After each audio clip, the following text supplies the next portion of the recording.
Hello, hello. Welcome, welcome.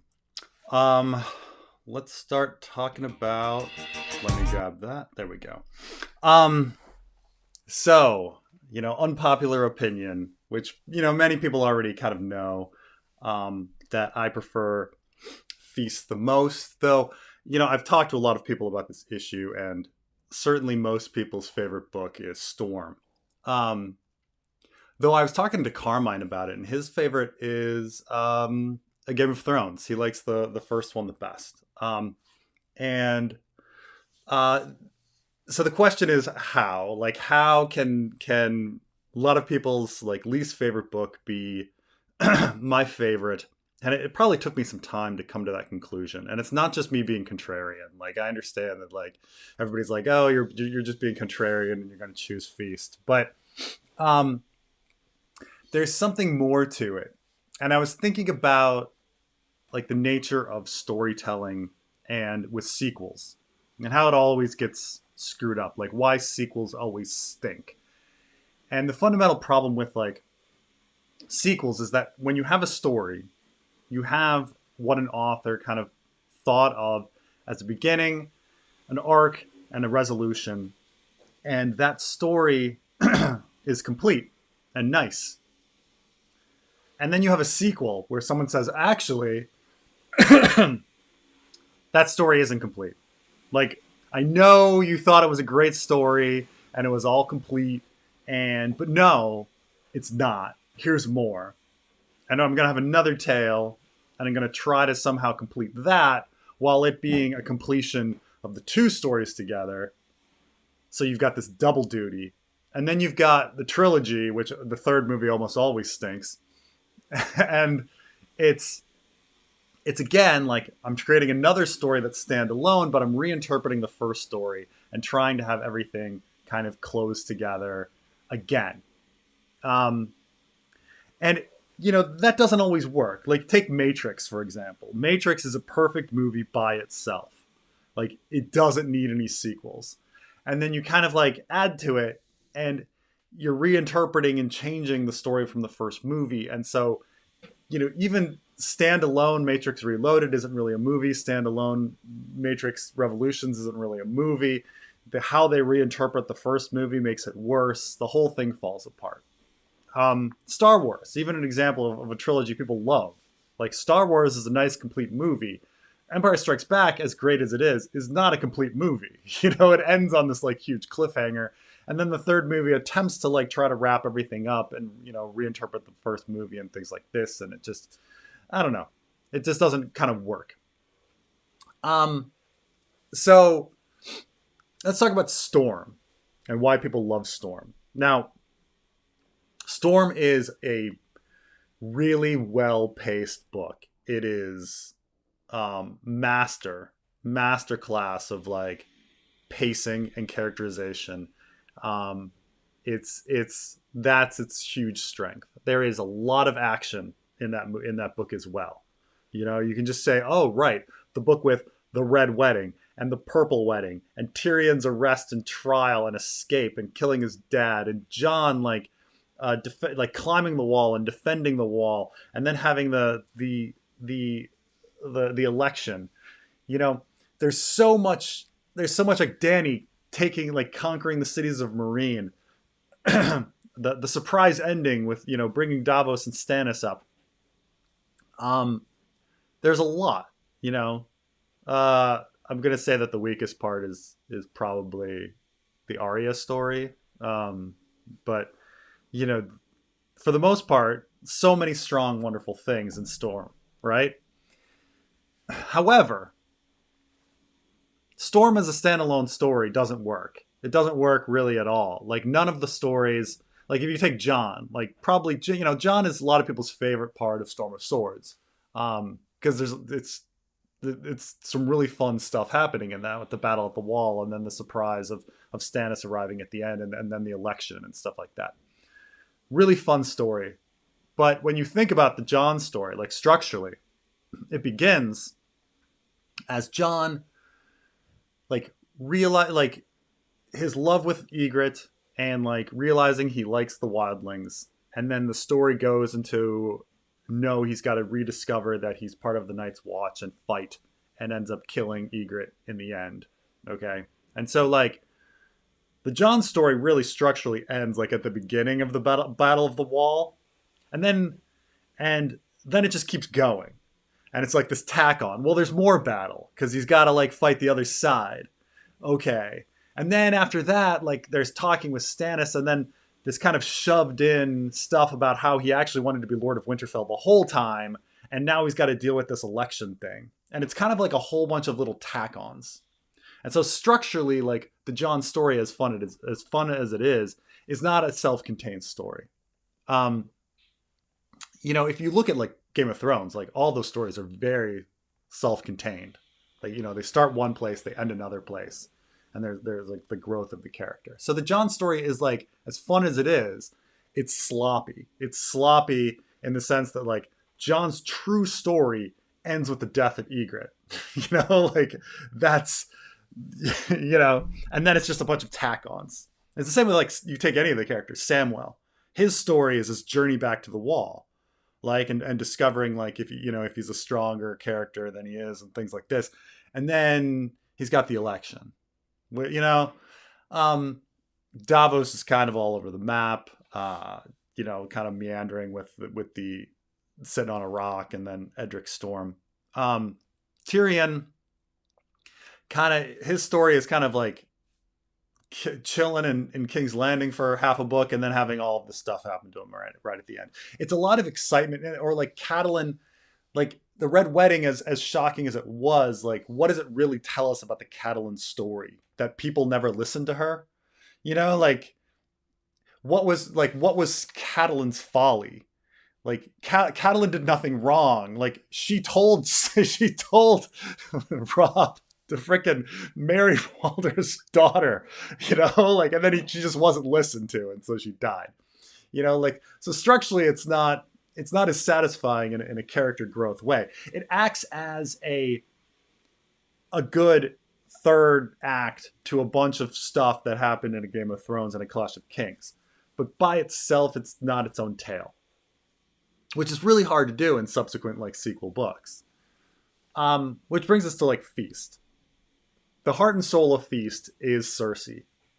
And Cersei is a fun little story, and it's a self-contained story. It's a story of like her being paranoid that Marjorie Tyrell is going to take over, and her scheming and coming up with this like ridiculous plan that ends up backfiring and getting herself arrested. And it's like by itself a very good story. And a few of them are like this. I mean, Jaime's is not the perfect story, but it's at least, you know, a story where he begins like attached to Cersei, and then at the end of the story he like burns the letter, and it's like representing his like freedom from Cersei, you know. It's this self-contained story. Brienne is probably the best structured story in the whole thing. Probably George put the most thought into that. But you know, the searching for Sansa, and it being a switcheroo to Arya, and it being like a journey of her life and discovering like what it is about like how she views morality, and it ending, and her oath to Catelyn, and it ending with her oath to Catelyn. You know, like it's probably the best structured story. And then there's what are we left with? We're left with the Dornish story. Structurally speaking, it's not like the best, but it's at least one story, you know, like she's planning to steal Myrcella, she fails to steal Myrcella. There's, you know, and then the Ironborn, which is sort of like we're building up to this King's Moot. The King's Moot goes disastrous, and then the kind of the Reaver chapter is kind of tacked on. But nonetheless, like more like it's just better with self-containing the stories. Like you start at point A, you end at point B. Our characters went from here to there, and they had that like journey and structure. And so that's why I would say like Feast is a really good achievement as a book. Now I understand that like a lot of people think, okay, it's like half a story because we don't know what's going on with the other characters.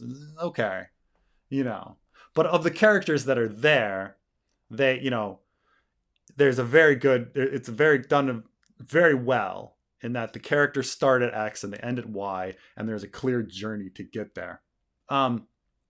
While that's not necessarily the case in Storm or Clash, I think it is the case in Game of Thrones. I think Game of Thrones is a brilliant.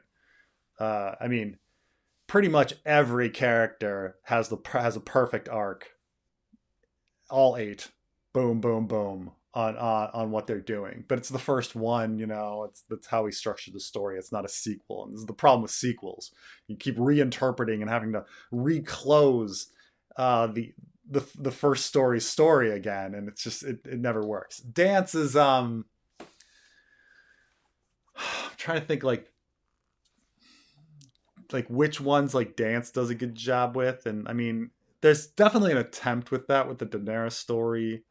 There's an attempt with it with the Jon story. They do open in one place and close in another. It's just at least with Dany and Jon, it's kind of a boring journey to get there. Tyrion is just a mess. Tyrion is just a bunch of stuff happens to him. There's no real journey for Tyrion. Theon has a great journey, which is why he's probably my favorite story from Dance. And everybody else, then it's kind of a lot of like shoved in, tacked in chapters, like one Jaime chapter, 2 Cersei chapters. So just a couple Arya chapters. So that's kind of a hard thing, I suppose. Trying to think anybody else. Bran, only 3 chapters. It's almost like not enough time to get the journey in.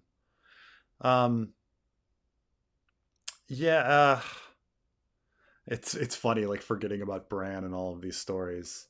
Like Bran has a good journey in a Game of Thrones, and then I think Bran's journey in A Clash of Kings is perhaps his strongest, and then he's just kind of walking.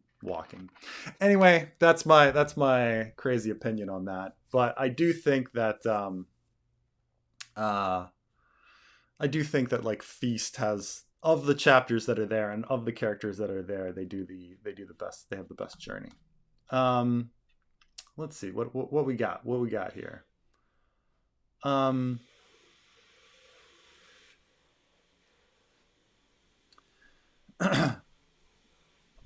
Up. I'm on my wrong screen here.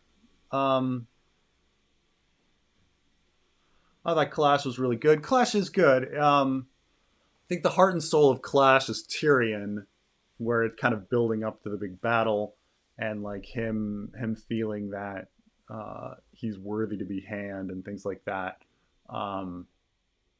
There's some time wasting with like Shay Sex and Simon Silvertongue and things like that don't really have anything to do with anything. But that's kind of the heart and soul of Clash, and I think it's a good book. I think the weakness of Clash is probably Arya, even though Jaq and Hagar is really fun near the end. There's just so much wandering in that book where you're like, what's going on? Amory Lorch and the Mountain's Men and Brave Companions, and there's just like there's too many weird psychos to deal with. And I think she has the most chapters in that book. I think John's story is certainly the most engaging. But it's kind of in 2 parts, right? Like his journey out and then his Corin Halfhand journey. And it really starts getting good. You really start caring about it when it's the Corin Halfhand story. So that's it's too bad George. That's one of the points where George really kind of screws up. Because the way Clash ends, John is on a cliffhanger of like, they're marching on the wall, and it's like, oh my gosh, we're up here, and Mance is attacking the wall right now, and then he retcons it all, and it's like, no, he's just down the mountain, and you can walk with Mance the whole time. Oh, because the way you ended the book, it was a big shock that we're wasted our time up here, and Mance is marching on the wall. I think Danny's stuff is really fun in Clash and stuff like that. Where did Joffrey's Valyrian sword go? I think it's just in King's Landing, probably passed on to Tommen. Widow's Wail? It's probably just in Tommen's possession, even though he's too small to wield it. Feast and Dance is the reason why the series is so great, but also the reason it'll never be completed is the ultimate bittersweet ending. That's a good way to put it. I would say that like Feast and Dance, you couldn't have the community of like theorizers and people talking about every like little worm under every rock without Feast and Dance, because they're very complicated books with so much going on in the background. You couldn't have everything without them. The story is just it's not that it's simple, but it's, you know, orders of magnitude simple, the first three books. And so so like Feast and Dance, like I really do like appreciate the complexity of those two books. But it is true that because it's so complicated and there's so many things going on at once, that George doesn't know what to do with it, and in that sense, it'll yeah. Um,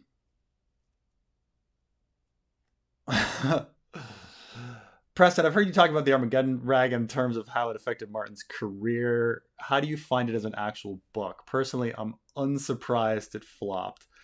It's my problem with the Armageddon rag is that George talks about the musical experiences in that book as if they're universals for an entire generation. And the bands he's talking about and the feelings he's talking about are about a very specific like group of people, you know? And so and it's that failure to kind of realize that these like very specific music tastes and feelings about the Vietnam War and protest culture and hippiedom and everything applied to him, you know, because it's not that it's like there are a lot of books about specific people and like their specific adventures, you know, like you could read a book about mountain climbers and you're fascinated getting into this world of mountain climbing and you're learning all the ins and outs of mountain climbing, you know, but it's written in a fashion like I'm talking about the whole baby boomer generation and come on, let's all talk about Chris Christopherson. And you're like, look, my parents were baby boomers. Like I know what kind of music they listened to, and it was none of the stuff that like George R. Martin was listening to, you know? So there's a real failure. Like I think that's one of the big problems is that the structure of the story is okay. I'm going to write about the hippie culture of the entire baby boomer generation as if that was the whole freaking thing, but really like a small segment of the hippie culture because he's talking about like folk music, like Peter, Paul and Mary, protest, Janis Joplin kind of stuff. Like a specific segment even of Woodstock, you know, and then relating it to 80s punk rock, which, you know, he didn't necessarily even understand that much. And then he like tries to have the 80s punk rock like represent the entire generation of who was growing up in the 80s. And then relating it to like Lord of the Rings, which Lord of the Rings was a very important book for hippies. Don't get me wrong, like, but it wasn't that important of a book for like punk rock people in the 80s. So it's just like he's more on the mark on the hippie stuff, but like it's still such a small segment of like humanity and like but he's like talking about it like, you know, it's this entire like national movement and stuff like that.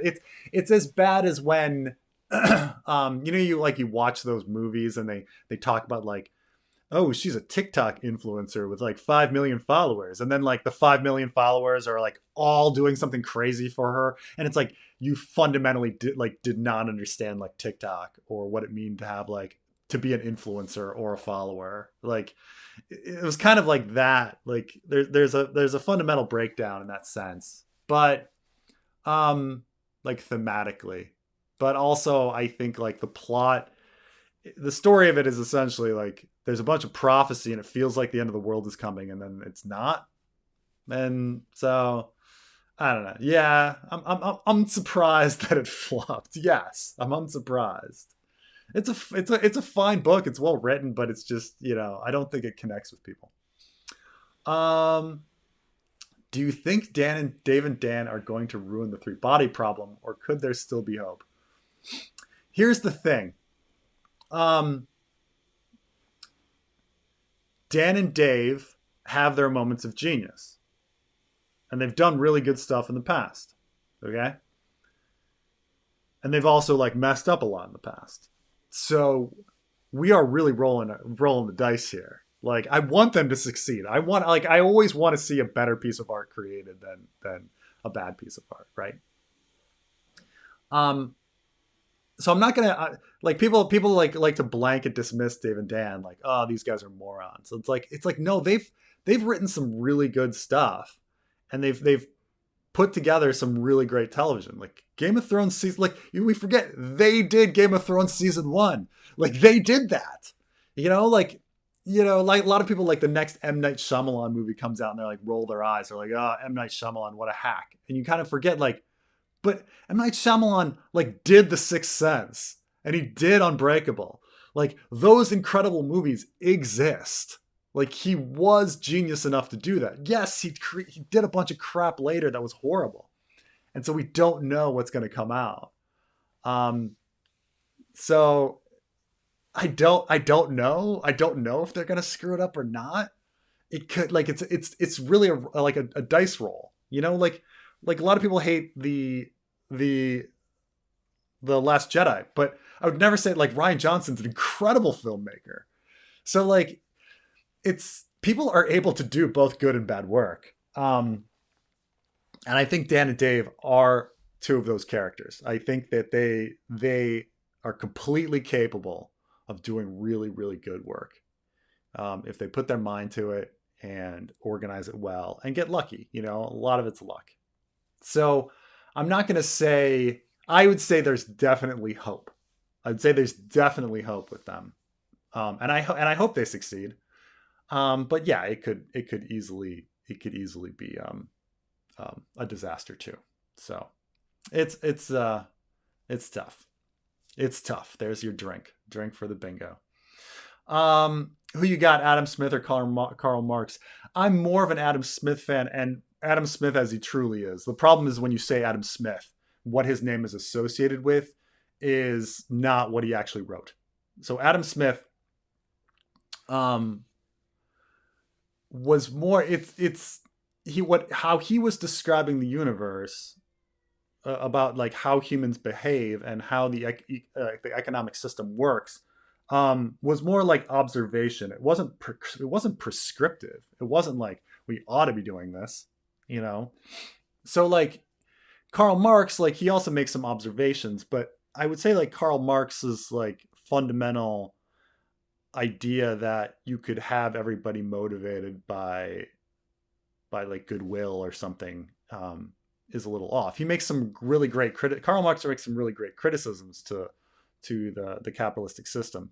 I think Adam Smith makes some great observations as well. He's a much better writer. Adam Smith is a fantastic writer, and Adam Smith was knew all of the problems that Karl Marx pointed out. They agree on more than they disagree, Adam Smith and Karl Marx. And Adam Smith was huge government interventionist. Like he wanted government regulation controlling all of the problems that capitalism would like produce, like all the problems that capitalism would produce. Like he recognized them all. Genius guy. Like he taught in his writing, he talks about how like government lobbying can be a major problem later on. Like if people have enough money, they could then like pay the government and induce them to like change like different laws.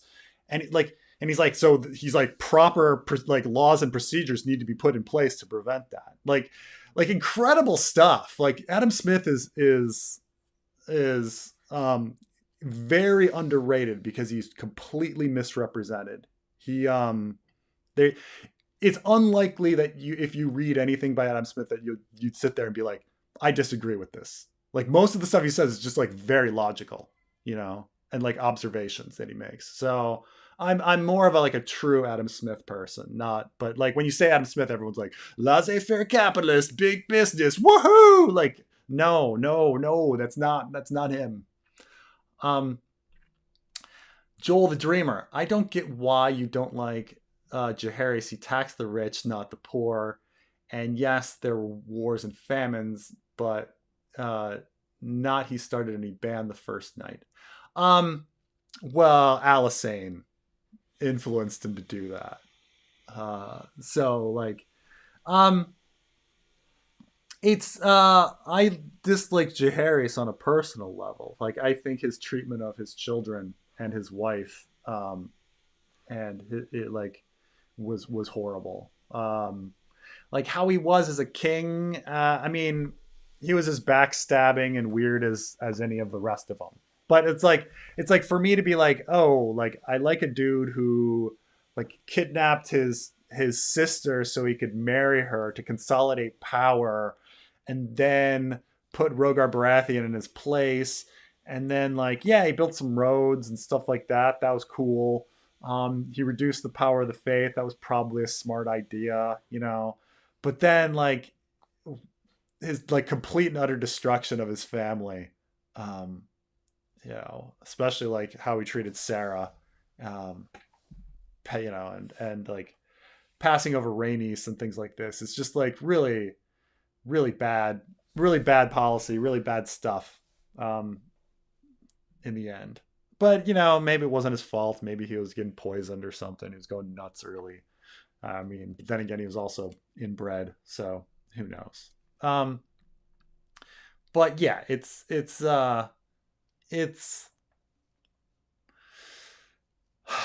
I disagree. I hate him more as a human being than I do as a king. Like as a king, I guess he presided over. He had some good social policies and presided over a relative peace. There was like wars and stuff, but you know it's fine. He's fine. He's fine. Um,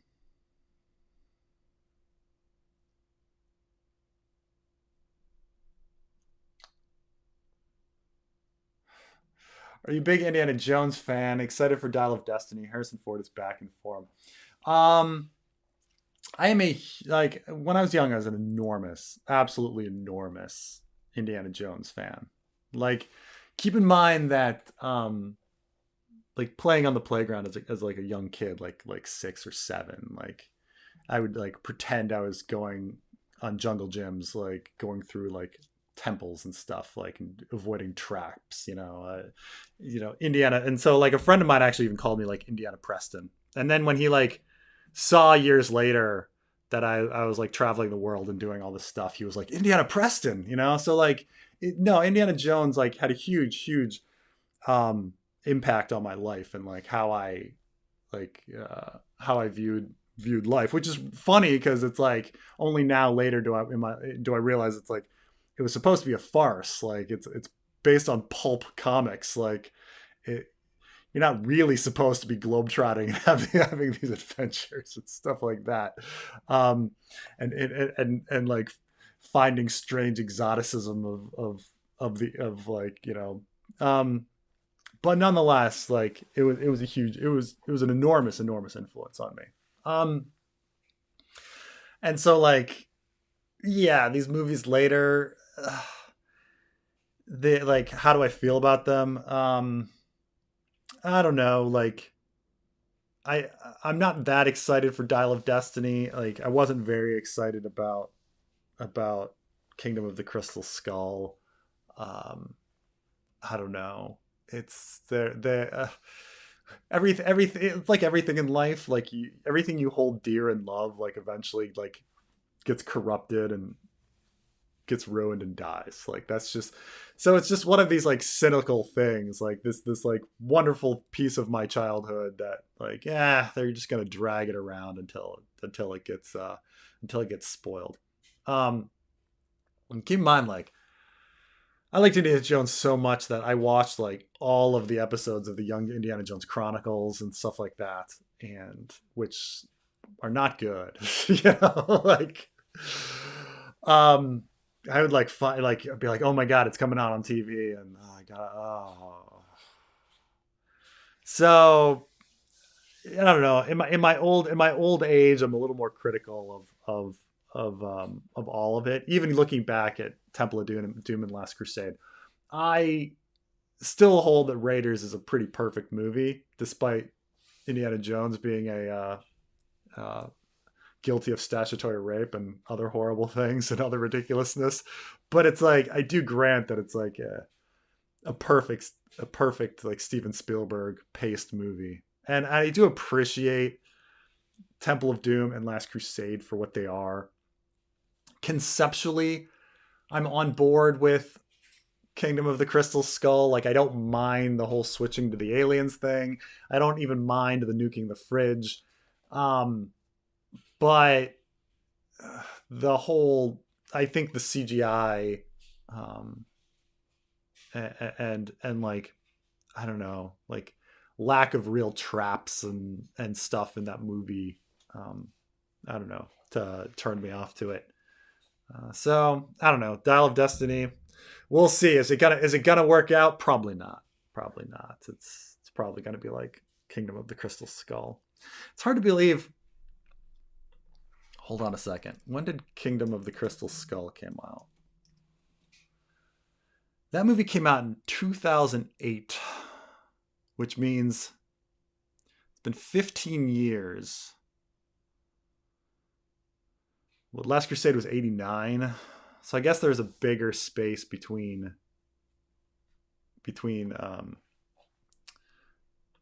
Crystal Skull and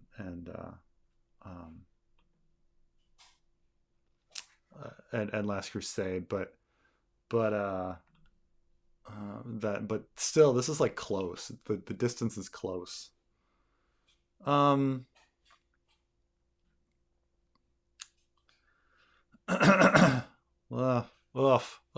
don't know. I just kind of I'm not too excited. I just got a sour. Got really low expectations going in. But I'm proven wrong. Um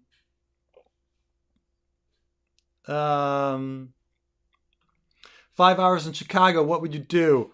I mean, you go down to Millennium Park, you walk around, maybe go up to the Magnificent Mile, look at some architecture, go get Chicago style pizza at Giordano's, or maybe get a Polish sausage at Billy Goat Tavern. That's about it. 5 hours. 5 hours is close, but you know that's what I'd do. You know, if you don't want to get the pizza, go to Billy Goat Tavern.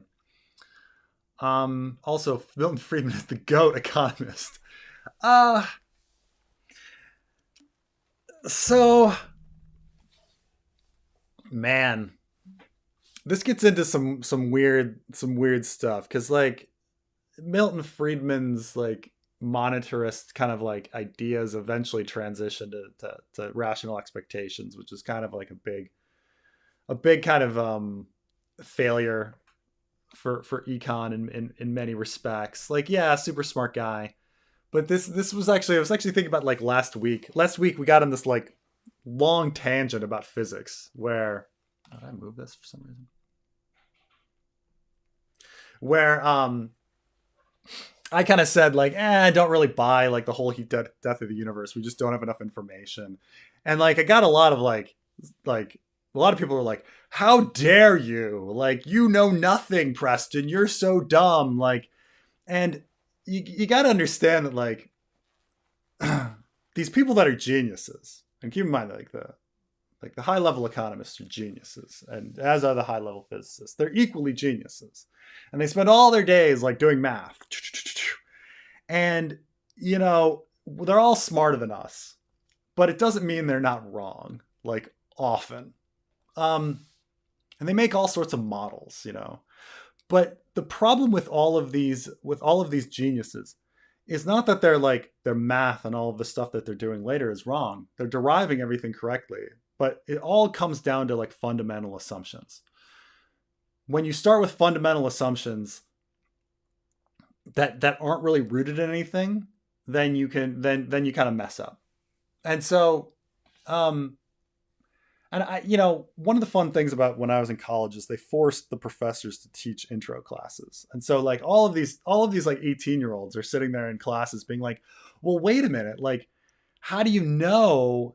And they bring up some fundamental assumption. And the professor just gets really angry. And he's just like, this is what we're doing. Okay. Like, look, I've been doing this for a long time, you know, but really like the 18-year-old's a moron and doesn't understand, but like also the 18-year-old has a point. Like you can't just like go with a fundamental assumption and be like, and then run with it and let's assume something and extrapolate it out to the nth degree, because you're just going to mess up. And this is the thing about these like rational expectations people. These rational expectations people are super geniuses who are all working on models, but their fundamental problem is that they assumed there was no bubbles and that like the price equals value.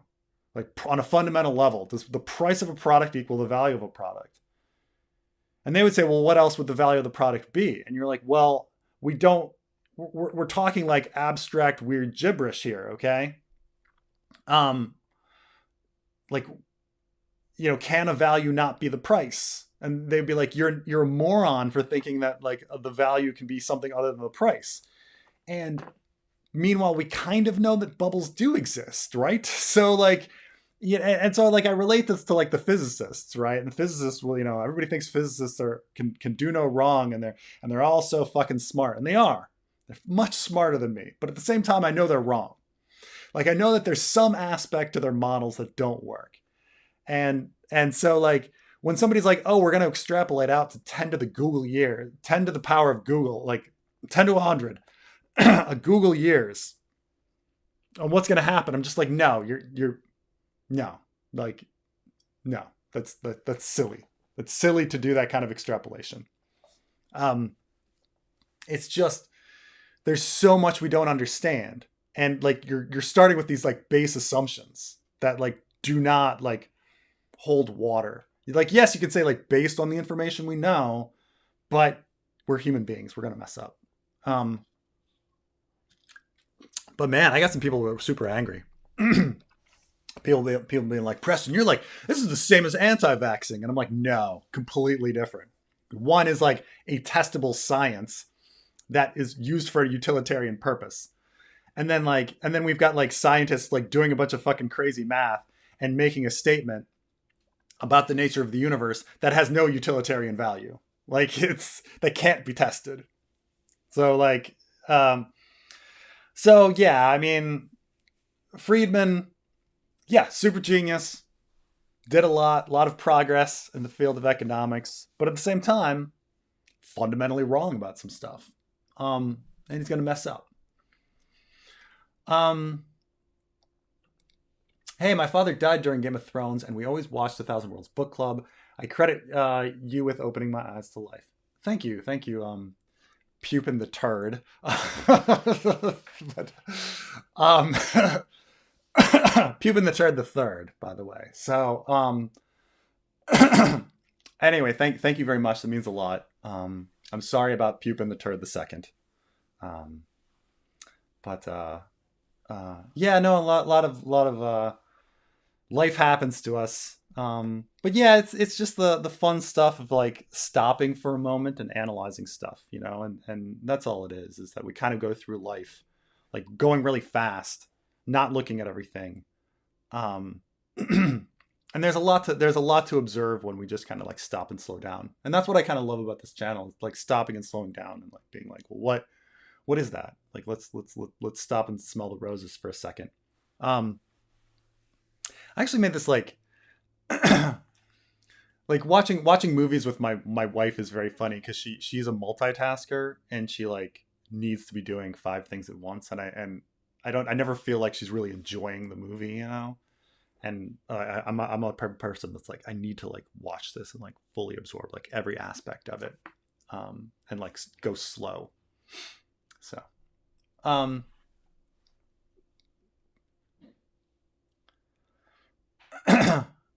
what were your thoughts on Ted Kaczynski? You were alive during the 90s when the Unabomber was at his peak. What was the discussion on him at the time? Um, so the funny thing about Kaczynski is that forever they had this like picture of him, and then when they caught him, he looked nothing like the picture. So everybody kind of had the joke, like I'm gonna like people would dress up like at Halloween as the Unabomber and stuff like this. It was like a thing. Like if you had the aviators on and a hoodie, you're the Unabomber. Um, surprisingly, people made a lot of jokes about him, and it was considered very funny, despite the fact that he was a terrorist killing people. Um, I think the humor of terrorism has like dropped since 9/11. Um, so it was funny that like people could be like, "Aha, the Unabomber terrorist." Um, and then when they catch him and they're like weird manifestos, and manifestos became the joke. He was presented in popular culture as a joke. Like who would be this nuts? Uh, and be this like ridiculous with his ridiculous costume and stuff like that. So, beyond that though, no one ever really seriously talked about like the contents of his manifesto or what he believed or anything like that. People, he was very quickly just dismissed, like, idiot, like, idiot. Um, I'm trying to think of like how many people's like crazy ideology it was even like pondered or considered. Like I suppose people thought about like vaguely people knew about Timothy McVeigh being angry at Waco and Osama bin Laden like being angry at the West. People at least thought about that. But the thing about Ted Kaczynski is like no one even considered him like any of his ideology. They're just like, oh, guy was a nutso, like who didn't believe in like technology or something, and like um there was just like there's absolutely no uh like dwelling on it. Like he got zero attention or traction from like his manifesto and things like that. I think there was a deal with like no one was publishing it, and then Hustler magazine published his manifesto, but for the most part everyone's like the manifesto was kind of like a gibberish, so it didn't really mean much to people. So yeah, kind of just a wasted life. Like he was for the most part a joke. Um, you know, the the Halloween costume of this became his like biggest legacy versus anything else. Like this image of, oh, this guy's funny, mustache, aviators, like hoodie, like that had a longer shelf life than anything else, which is a weird thing. Like that's the amount of like that's why you killed all those people and like ruined your life for that meme. Um,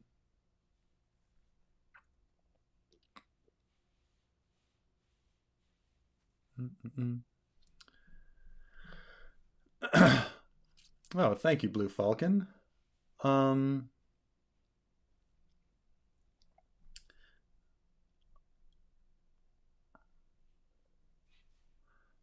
people baiting a pizza debate. I like Dan's or the second half anyway best. Dance, I will grant that Dance's second half has like a better is very well paced, and I especially I'd say like the Quentin story and the Theon story are so well paced that you're just like, oh my god, I have to find out what happens next. And actually, the Barristan story is really good, as is the Victorian story. Like, it's funny because like the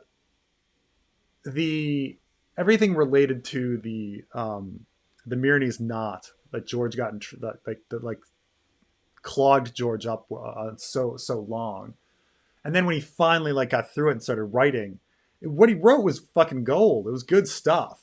I would actually say that like all the stuff that he was writing like during the problem, like maybe extra Tyrion chapters or something, like I don't put much value in. And it's funny because like when you listen to George talk, he actually says that like Tyrion is his easiest character to write, and that he never has any writer's block when it comes to Tyrion, which is kind of funny because it's just like, well, That's great that you have no writer's block with him, but I don't necessarily think there's much fun with Tyrion, or anything interesting with Tyrion. Um, um, you stated that Marx is good on social issues, but not economics. That's just ideological garbage. I never said that. Marx makes some very apt criticisms of economics. Oh, I love this quote. This quote I've heard a bunch. All models are wrong. Some are useful. This is a very important thing to remember. So I think a lot of people look at math and science and they think that the math is the fundamental part of the universe. And that like, oh, if we just like unlock this math, um, we will understand something, you know. And occasionally math leads to some good like predictive things. Like, math led us to predict that black holes were real, and then lo and behold, we find out black holes are real. Math made us predict that gravitational lensing was real. And gravitational lensing is real, But for the most part, like, models and math are approximations of the universe. The universe is doing what the universe does. And we don't understand the universe, but we have some models that can get close to what the universe maybe does. Like you can say like, oh, acceleration due to gravity is 9.8 meters per second squared. Okay. So when I dump my brick off the side of the building, that's gonna tell me how fast it's gonna hit the bottom. And then you're like, well, hold on a second. There's also like, air resistance and, there's also relativity and quantum mechanics and all these other things that like will eventually like maybe on sometimes that's a small scale, sometimes it's error, whatever, wind. There's all these extra things. And so you kind of understand that your model like is wrong for a number of reasons. One, there's like other error terms, and error terms are essentially things that you didn't think about or didn't calculate, that you don't understand. But then there's like an error term of like you as the creator of the model, like do not have the exact precise math, right, And so like, I do say like, okay, say you invent a model, like, and then are you confident extrapolating it out to a Google years? Like it's kind of ridiculous. Like, and I always say it's kind of ridiculous in the sense that like human beings, like we just discovered, 120 years ago, relativity and quantum mechanics, 120 years ago. And we're going to say like, there's not another thing. Like, no, that's it. The only thing to physics is Newtonian, relativity, and quantum mechanics. And that's it. We've discovered them all. There's just three. There's not mookity mook. There's not a mookity mook thing that humanity will ever discover. There's nothing more. There's just those three things. Despite the fact that like we don't understand dark energy or dark matter, our equations don't add up. We don't really understand the nature of light. Like, I went on this big thing about light and how you measure wavelength, and somebody wrote me and they're like, dude, like the wavelength has to do with like its vibration within a electromagnetic field. And it's like an electromagnetic field like is a virtual photon. Like it's not even like a fucking real thing. So we're like measuring like movement among like nothingness among a product that we like light, which we know does wacky things, like both in a relativistic sense and in a quantum mechanical sense. Like none of it makes sense. Clearly somebody's going to be wrong about something. Like how confident are you about any of these little steps along the way? Say you're 99% confident about each of those steps along the way. You're still not getting, you're still going to have like an error in the end. Is it me or is Preston tanned? Yeah, I went to the beach. I went to the beach this weekend. Okay. Can I go to the beach? Will Aegon use one last thing. Like I just want to. It's like gets me on my my rant last week.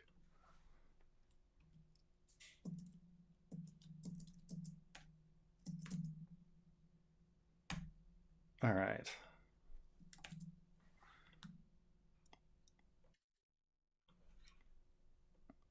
This is my big thing about like physics of the world and like econ too. Um, so say I have this equation: 1 + 2 + 3 = 8. Okay, something's wrong with this equation, but what is it? Did I get the first value wrong? Should I have actually put 2? Or did I get the second value wrong and I should put 3? Or did I get the third value wrong and I should put 4? Or should I add another 1? Or do I take the equal and I unequal it? Or do I take the 8 and bring it back down to, 6? I add 2 here. Do I add 2 here? Do I add 2 here? To bring this back down to 6, do I put an unequal? There's infinite ways that this equation is incorrect and can be fixed. And so like humanity, when we like try to come up with models and stuff, like our equations don't work out. We invented dark energy and dark matter because our equations don't work out. In a sense, we invented relativity and quantum mechanics because our equations didn't work out. We had like this like Newtonian model, and then the numbers weren't working out. How can we fix those numbers? We got to amend stuff, But in a sense, it's still just like humanity like coming up with fixes. And so like there's infinite ways that this can be wrong, and there's infinite ways that we can fix this. But like kind of accept that it's wrong. Okay. Will Aegon use Orphan Maker from House Peak as a fake Blackfire sword? By the way, potential idea for the fanfic chapter, the Mummer's Dragon, Aegon point of view. Blue Falcon, okay. You are guessing things that I've planned for the fanfic, okay? So I'm going to say bravo, okay? Bravo that you have asked this question, because you have gotten into my head. I don't know how I actually have told no one about this. But if you read the John 2 sample chapter, and that well, it wasn't real, my original plan is actually, had to do with like reforging, though using Orphan Maker is just as good. But it's Blue Falcon. You are in my head. You are in my head. The only correct models are the ones that involve sources. That is true.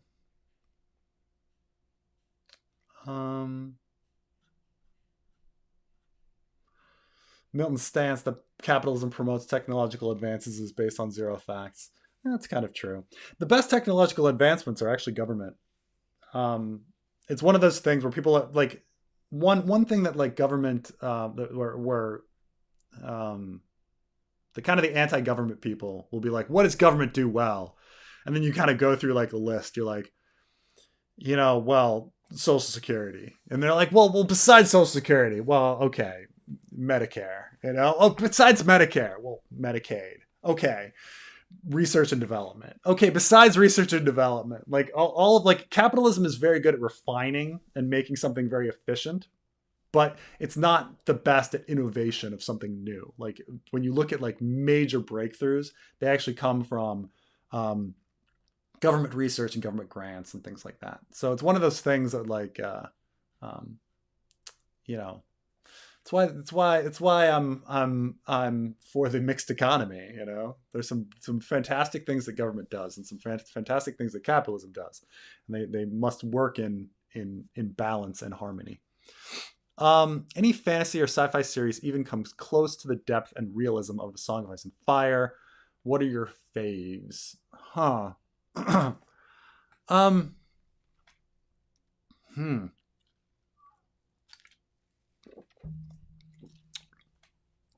What's kind of funny is that let's see. In sci-fi, I think in sci-fi there might be, well,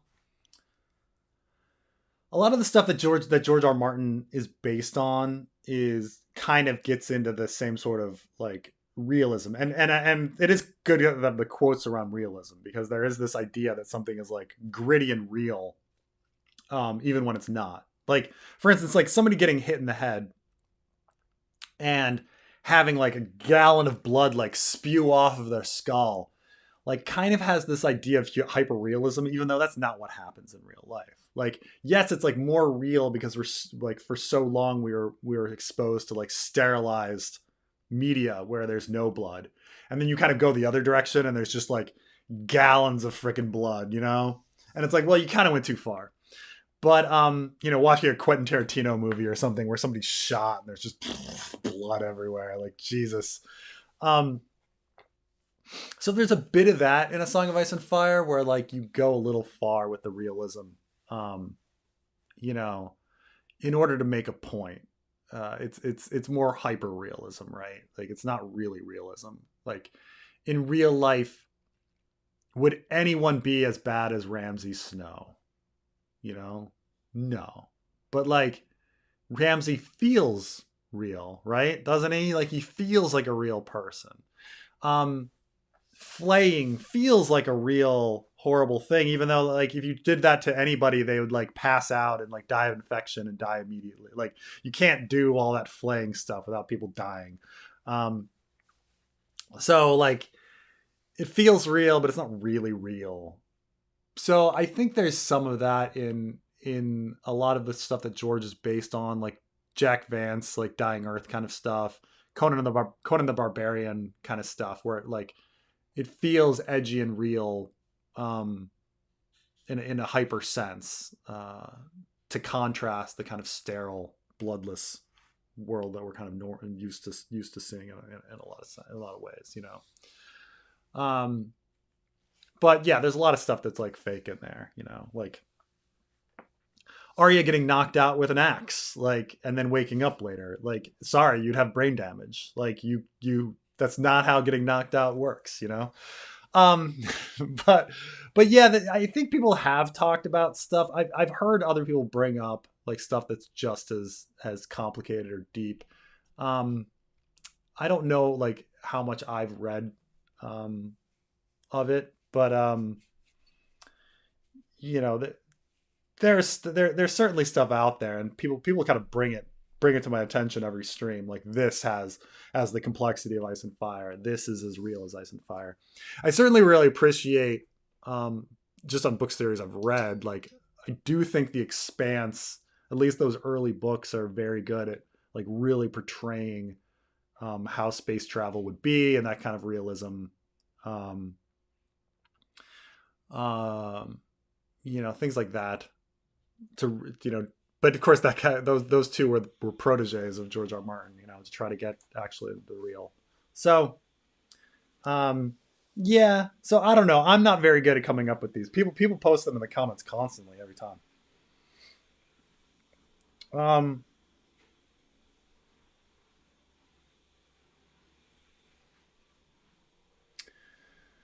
Physics can be tested in experiments. Econ, not really, but you can ask a country to abolish taxes for an experiment or something like that. There are occasionally places like for instance, Kansas, like did like abolish like a massive amount of taxes, and it was a disaster. So there are some testable moments in econ, and not all physics is testable, which is the real problem when you get to like string theory, quantum mechanics, like kind of levels. Like we'll never have a system where we're actually like getting to the end of the universe. So how do we know that there's going to be a heat death? Like, it can't really be tested. Um, so it's just, so it's just, who knows? Um, 75% of the universe is just trust me, bro. You know? Yeah, they've got to figure it out. Yeah, absolutely.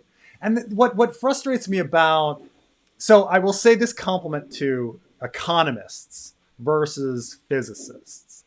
What when you talk to a real economist, and I'm not talking about business people, talking heads, I'm talking like real PhD economists. When you ask them a very simple question like, "Oh, will raising the minimum wage um, increase or decrease employment?" You know, they'll sit there with their two hands and be like, "Well, on the one hand, when you raise the minimum wage, you're increasing the price of labor, so more people would want to come into the system. But on the other hand, like when you raise the price, you know, the business can't employ as many people. So we don't, you know, we don't really know." Like a real economist sits there with their two hands and is like, "We don't really know." And that there's the old joke, like how many hands does an economist have?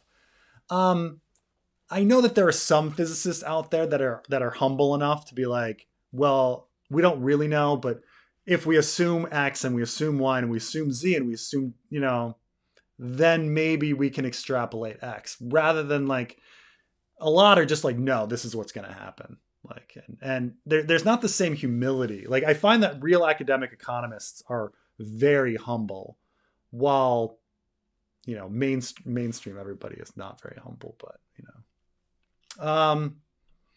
Thoughts on the weird coup by Wagner Group? Yeah, no, I spent a lot of time reading about Wagner and thinking about the issue. Obviously, like in Taiwan, everybody like relates it to like how it affects Taiwan, like what kind of message will this send, like Xi Jinping and stuff like that.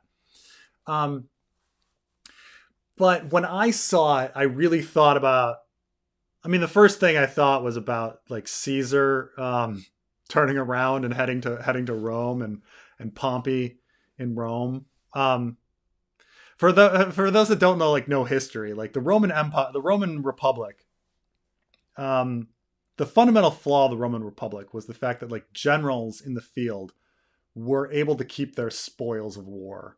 So if they go and they conquer some land, they can take all that money and pass it out to their soldiers and like hire more soldiers and grow their army and become more powerful and just have this massive amount of wealth. While today, countries know not to do that. Generals do not get to keep the spoils of war. They can never grow to be that powerful. So the Roman Republic had reached a point where there were three really powerful generals who had all of the wealth: Caesar, Pompey, and Crassus. And Crassus died. Crassus is in the East, in the Middle East. Pompey is sitting around Rome, and Julius Caesar has conquered Gaul and has become incredibly modern day France and has become incredibly wealthy from conquering France. So people are a little worried about Caesar, and then Crassus dies, and so now you've got two powers in the world: Pompey and Caesar. And everybody is sitting there going, oh man, Caesar's going to turn around and march on Rome.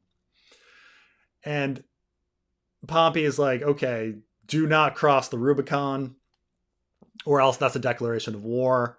And Caesar is like, the die is cast, alia acta est. And so we had the big clash, and Caesar ends up winning and becomes dictator. And so, you know, and throughout history, this like marching your army around and heading home kind of idea was very common in the Middle Ages, where like, you know, some like leader would like march their troops around towards the king or towards the Lord, and then like get a payout, like, you know, okay. In fact, George kind of writes about this and with the Dothraki, like accepting gifts and stuff like that. Like, you know, this was definitely like a technique. And so like the Wagner Group, like, that's essentially what he was kind of doing. He was in a situation where he had performed poorly in Ukraine, and he was under the impression that he was going to get killed anyway. And so it's like, well, why not? If like I'm going to be executed anyway, I might as well rebel and try to get something out of this, and like use this rebellion as leverage in a negotiation. And so that's essentially what happened. Is, you know, he turned around and was like marching on Moscow as a negotiation tactic.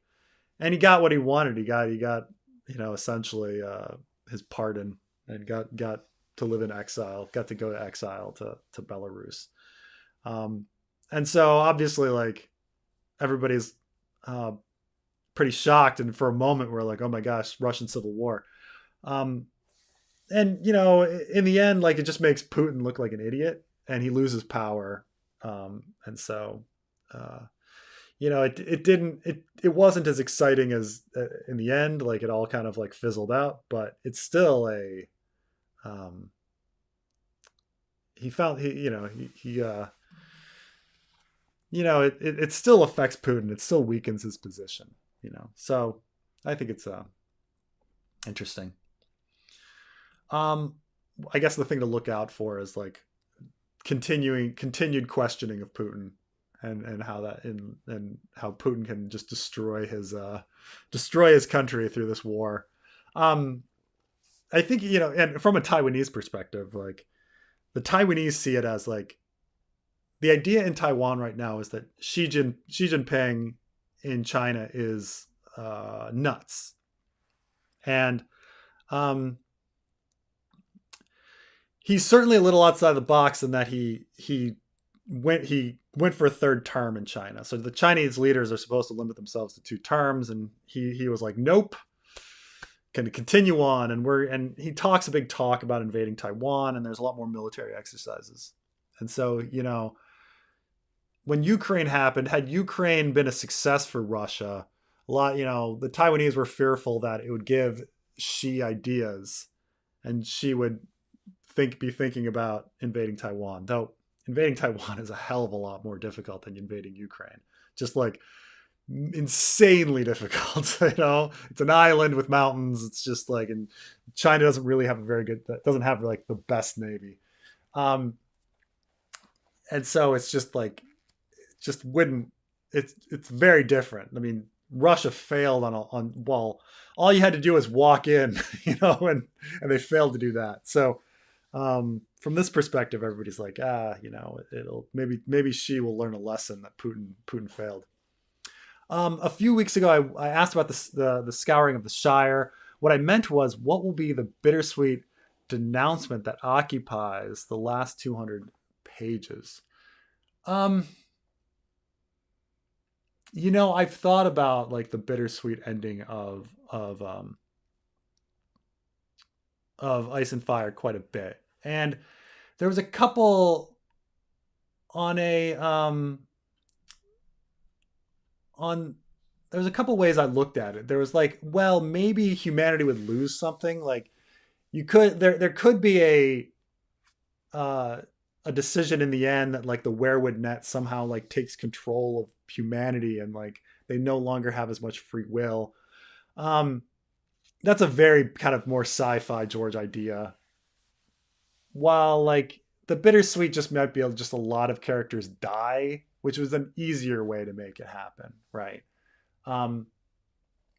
He does like ending things with bittersweet, and the way he does it a lot of times is just have characters die. Even the bittersweet ending of Fever Dream is essentially they have a happy ending, and then he just fast forwards to the future where the character has died of old age, and so it's like bittersweet because the character's dead, So it could easily be something like that, where he just a bunch of characters die, or he fast forwards past where everybody dies, and then it's bittersweet. I'm trying to compare it to how the show ended, which, you kind of have this like the death of Danny and the death of and John feeling sad about that, or the death of Jaime and Cersei and Tyrion feeling sad about that. I don't think that's bittersweet enough. I think something else has to happen. I think far too many heroes were alive at the end of the show to really make it work. I think like a real ending to Ice and Fire would be like Tyrion dies, John dies, all the big characters die, Danny dies, and that like and that there's some sort of sadness, that comes from all of these characters dying. I think beyond Scouring of the Shire. I mean, even like Lord of the Rings, like everybody's alive. Like most of the heroes are alive at the end. The bittersweet ending is that like Frodo is a miserable fuck, right? Like that's the sad ending, right? That Frodo is miserable and has to go off to the Undying Lands, um, which is a metaphor for dying, you know, for death. So I think that's the most bittersweet aspect of like Scouring of the Shire. It's like I don't care like who like if um Toady Brown Bottoms like had his farm destroyed. Like I don't know that character, you know. But I the simple answer is to just have a bunch of like main characters die and have that be mourning. I think a riskier, less likely option is that like something sci-fi-ish happens, like humanity loses its free will. Somebody goes back in time to try again after a failure or something, that kind of thing. Um, but I think it'll probably be the simple thing based on the ending of Game of Thrones. Not that we're ever gonna get it. Hardest thing to emulate from George R. R. Martin in the fan fiction. When Prigogine March to Moscow, did Brown Ben Plum come to mind? Is Cell Sail awful alliteration. The hardest thing to emulate about George R. R. Martin is creating something new and like branching out to a shocking way, like shocking new thing. Like George, with when it comes to Feast and Dance, like threw massive curveballs at us with the introduction of like Aegon and bringing back Theon and having the Ironborn and Dornish plots like just out of nowhere. And he can just do that because he's George, and he can make retroactive changes. He can make Viserys suddenly want to bang Dany, even though that's not in the previous stories. So the hardest thing is like getting those big shock moments that because you feel like you don't necessarily have the same like rights that he does. This kind of relates to like the science discussion we were talking about before with physics. I used to be huge into Star Trek, and I remember my dad watching Star Trek, and he's like, the thing about like the science talk on Star Trek is he's like they're always talking about terms that like we use today. Like they're always like anti-time particles and positronic matrices and things like that. It's always terms that are like, yes, there's something different to them, but there's never anything new. They're never talking about mookity mook. They're never like floobity floob. Like, oh, we've got to get the floobity floobs. Like something that's there's never something that's like so abstractly different that we can't even like talk about it, because it is all speculative fiction, right? But the thing about speculation is that and the real world is that there's things you didn't speculate that happen. And so if you take like physics today and the language we use, and we go back 500 years, it's not the same. 500 years from now, the language people would be using would be completely different as well. But they never do that in Star Trek, right? It's always like something that's vaguely rooted in what we have. And so it's the same. Like there's always a character who's into 20th century music. There's never a character that's into like 22nd century music. And we get to hear all this 22nd century music, like in Star Trek. Like it's never that. It's always like, oh, the character plays like Sabotage from the Beastie Boys. Why would he be playing that? Of all like why not something from the 22nd century? So that's the hardest part about emulating the fan fiction, is like coming up with something completely, utterly new that's like out from left field. That can't be done. But maybe it's for the best, because you got to wrap the story up rather than like creating new story, which was George doing.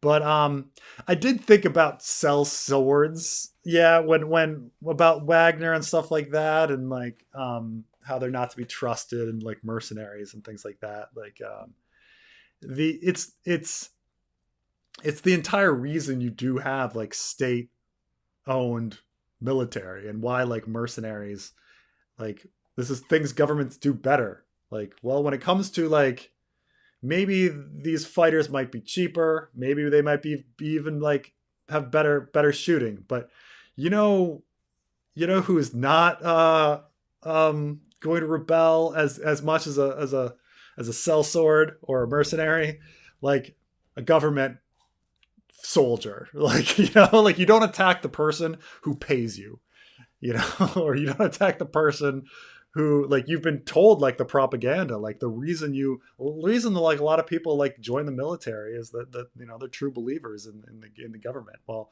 if you're a mercenary, you don't have that. You don't have the loyalty.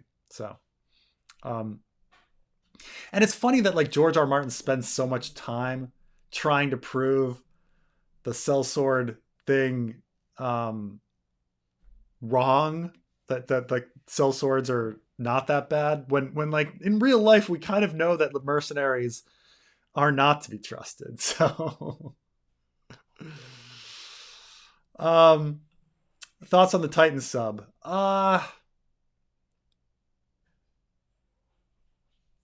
So it's the Titan sub. It's like, I understand that 500 people died on this like boat in the Mediterranean, and it's like one of the biggest like deaths ever, and like um and yet we're focused on the sub. And actually, related to Chicago, there was a ship. um what was the ship sinking in the Chicago River? The Eastland. Around the time of the Titanic, there was a ship called the Eastland that sank in the Chicago River, that killed more people than the Titanic. 844 people died in the single greatest loss of life in a single shipwreck. And yet, how many people know about? I mean, I'd forgotten the name of it. I knew about the Eastland, but like, I'd forgotten the name. Like, the Eastland should be in everybody's mind as like this incredible ship disaster, but we know about the Titanic. Um, and they chalk it up with the fact that the Eastland was filled with poor people that were on like a day trip, like in the river. And these 500 people that died in the Mediterranean Sea, they were poor people, so migrants. So like, people we just don't like think about them as much, but like, a handful of billionaires catches everybody's attention. And it's like, no, I mean, it's really sad. Like, it's really sad. Like, I especially feel for the 19-year-old boy who went on the trip because he wanted to go on a trip with his father for Father's Day, and was actually kind of scared, but he did it because it was Father's Day. And I'm sure this like billionaire dad like hardly had any time for the kid, and like this was one of the few moments that he was going to have with his dad to do something like to bond with him. I'm sure that's all related to the whole thing, and he's just like crushed. So I feel bad for that kid, the 19-year-old. I also feel bad for these 500 migrants, but it is weird. It's all very weird how it like captures our attention. Like, what captures our attention? These like foolish billionaires, like going in a sub, and how we just like don't care about some other things. But the Titanic was filled with rich people, and the Eastland was filled with poor people. This little submarine was filled with rich people, and the migrant ship was filled with poor people. It's amazing that history can just repeat itself.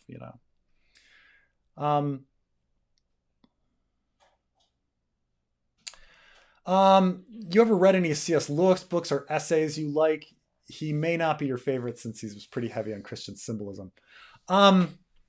What's really weird is I um I used to date a religious girl who was super into C.S. Lewis, and she had given me The Great Divorce to read. Um, because she C.S. Lewis was very very important to her, and I don't know, like I tried reading it, but there were just a lot of assumptions and feelings about the world and from a scope that um that I just couldn't relate to. Um while it was like perfect for her, like she it was so um I certainly appreciate like line the Chronicles of Narnia. Like um I do think they're very good books. Um and yeah, I guess like Christian symbolism, it's funny because it's just like so. I guess at this point it's so overdone, but maybe when C.S. Lewis did it, it wasn't necessarily that overdone. I guess so. I don't know. I appreciate it, um, and I certainly have like, but I guess it's just like not something I've ever been like in tune to. And keep in mind, I tried, but I just like didn't connect. Um, oh, here's some bait for me. Preston, some people think Social Security is a Ponzi scheme and that Medicare makes people lazy. I don't agree with that, but I'm still just pointing that out. People do, but it's not an understanding of what a Ponzi scheme is. So a Ponzi scheme is when the reason Ponzi schemes fail is that you have this like ever growing pyramid, and then eventually people kind of realize that that there's a problem and they bail and the whole thing falls apart. So like Social Security is not that. Like, one, it's not really pyramid shaped, but two, you're required to be part of it. You're mandated to be part of it by law. So there's no like hazard of the thing falling apart. It literally cannot fall apart. Like Social Security will always exist because that's the law. You're required to pay your taxes. As long as we have taxpayers, we have Social Security. Like, and Social Security has been a massive, massive success as a program. Um, I think people forget like how high elderly poverty was. Um,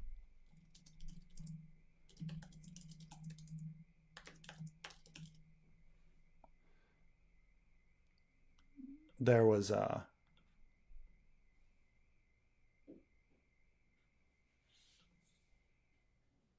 hold on a second.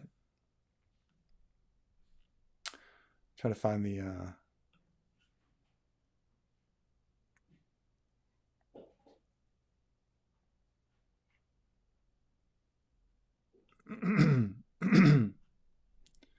here we go. And keep in mind, this is just when like they were tracking it, but like so starting in what's this the 50. That's they started tracking it around 1960. But 1960, like elderly poverty was 35%. So one out of three old people are in poverty. Before that, it's even higher because they weren't tracking it. But you're talking a time where like half of the country is in poverty, or half of elderly in poverty, and now like the poverty rate is 6%. Like it's Social Security like completely eliminated, not completely, but nearly eliminated a huge huge problem for America. Granted, there was a large cost to that, but very very successful. Um,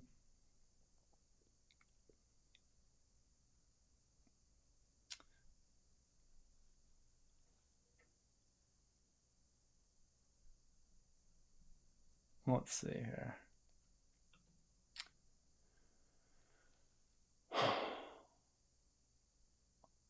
Hey Preston, what do you think glory is? It's a concept mentioned in the show and book, but it's separate from honor. Um, this is a. I don't know if I don't know if this is one of those situations where the word was really analyzed that much, or thought about it that much. Like obviously, like when people say glory, glory gets like tied up in religious imagery, like, but it's often synonymous with honor, like how people think about you on earth, while glory is like some sort of like image of God or like but I don't know if George was really thinking about it too much. Like I understand that people say like honor and glory, but adding two things that are synonymous in a list is very common. There's this one line from Game of Thrones, the show, where Cersei says, uh, "I'm sick of all of your like schemes and traps or something," and Tyrion like looks at her like she's a moron, and he's like, "Schemes and traps are the same thing." And you're like, you didn't need to like put that out there. I think there's a similar line where she says, with all of your strange, strange tactics, and he's like, it's more like strategy, not tactics, and corrects her again. It's one of these like ridiculous literary things that D&D put in the script to make people seem smart. The fewer more discussion with Stannis, like you know, but so I don't think there's necessarily anything like big on the word glory. I'm going through real quickly, and it does just seem to be like more like honor and fame kind of idea. Um, in our hour of glory, golden glory, you know, ancient glory. I mean, I can see a subtle difference between it and honor, but like, as in like somebody that's super muscular that beats up 100 people is like there's a lot of glory in that because he's so strong, but there's not necessarily a lot of honor in that. But I don't know if it's I don't know. I don't know if I'm missing if there's something else besides glory just being glory. Um, Walker Group feels like the Brave Companions. Yeah, probably. Like all cell sorts.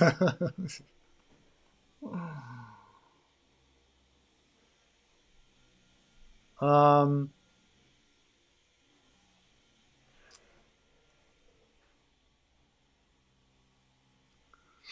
isn't China facing major economic problems, a housing crisis, military problems? Yeah, they're always facing stuff, but everybody's always facing major economic problems. I don't. I think if you're waiting for like China to collapse any day now, you're. I would. I would say keep waiting. Um, One of the things that's kind of stabilizing about China is the fact that like so many of their businesses are government funded, so you can't like they don't just all of a sudden lose all of their funding. Like they're just kind of there. Um,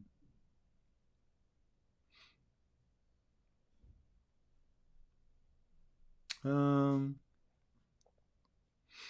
Fanfic. Tell us whatever happened to Weasel. Weasel will definitely be appearing again. Like you don't have to worry. Like Weasel is definitely going to appear again. There's no way that I'm not going to have Weasel come back. For those that don't remember, Weasel is like one of Arya's companions, and when they're picked up by um, what um, Polliver? No, Raph the Sweetling. Well, I mean, when Raph the Sweetling group like grabs them, like yeah, it's Raph.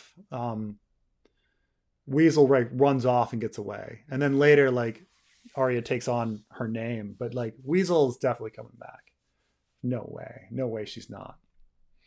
But I have not figured out where. But obviously it's gonna have to be in like the Brienne Jamie story if they're in the Riverlands, or maybe if Sansa comes in.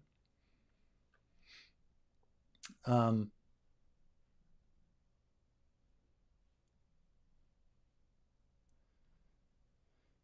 how long does Jon stay dead? 2 to 3 weeks before Warg becomes a wolf. Dead for 2 to 4 chapters is short, but timeline, and he's been dead for 10 years. So this kind of gets back into like what George originally had planned. I will say that there are many. Sorry, there were many fans who think that the whole point of introducing the ice cells was that you had a place to keep John's body cold, and that John had put bodies in there as to show that we could put him in there, and that was that entire function. And like I say, like I'm suspicious of that and kind of think that like, well, um, uh, Bowen Marsh was a little too eager to kind of dig out the ice cells and everything, and was like, can do, let's use one. And it's a really weird scene considering that like he's about to do a mutiny where he's just like, yep, can do, roger that, let me bring up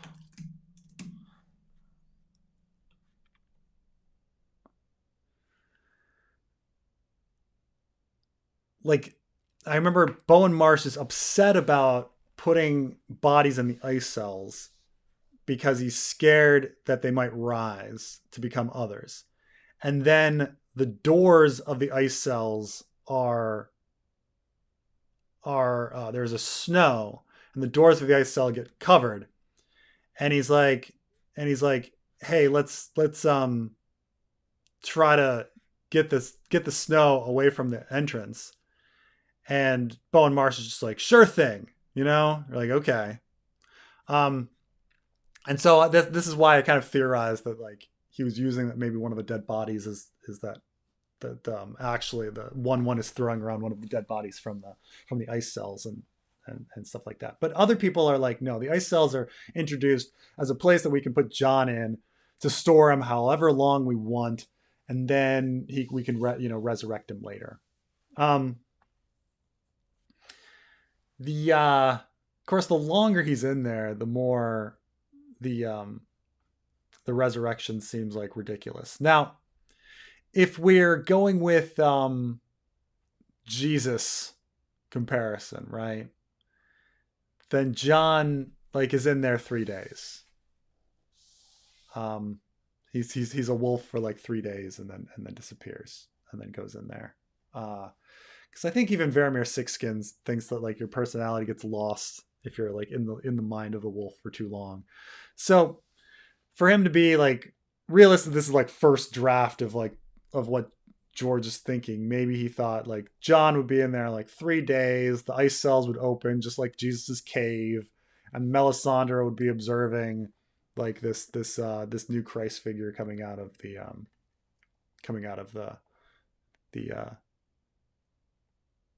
ice cells, maybe, but conceivably he could be in there forever. But I kind of think that if you were going to bring John back, he just wouldn't be brought back as a POV. It would all be from Melisandre's point of view. Like I think the John points of views are probably done. Even if you're going to bring back John, I think John points of views would be done, because Catelyn doesn't have a point of view anymore, and it's the same kind of thing. But so you could have like John come back in like Melisandre 2, Melisandre 3, and then that's it, and then him be this like character at the wall to just have your Jesus. Gotta relate everything to JC.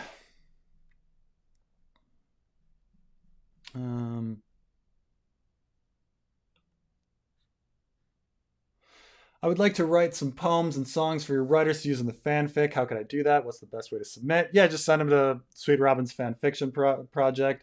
I've obviously did this with the Ironborn songs. I'm probably going to have a special Ironborn stream later this week. Hopefully, I can get lots of people to come in and call in, because I just I have all of these poems, close to 75 Ironborn poems. Some people sent in songs, got a handful of songs, and that I want to be doing. So I want to just like go and read them and talk about them. And it'd be more fun if I did it during a stream where people can call in and stuff like that than if I do it on my own. So look for that. I think I'm going to do a Thursday special Ironborn poem stream. But yes, if you have poems that you think would be nice, yeah, you can just send them to Sweet Robin's fanfiction project, and they will be at Gmail. And any of the fanfiction things you'll see the link. D&D will do a fine job adapting Three Body Problem, a completed series. Yeah, maybe. It's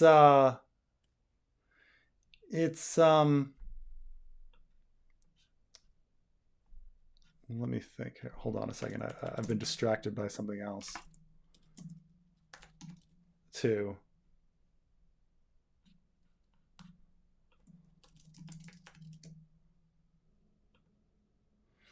Oh, is that the I'm sorry, I might have misread the thing on Glory. Glory being a horse.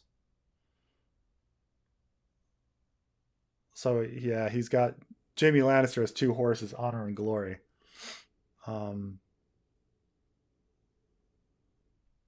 But which one is he riding? I don't know. We'll see. I don't know. I guess we've left Honor and Glory behind. But anyway, D&D will do a fine job adapting the Three Body Problem because it's a completed series. That might be it. I mean, hopefully that's it. Like I say, I'd love to see it finished, I mean, done well. I'd love to see anything done well. Like, good art is always better than bad art. Like, I don't really like.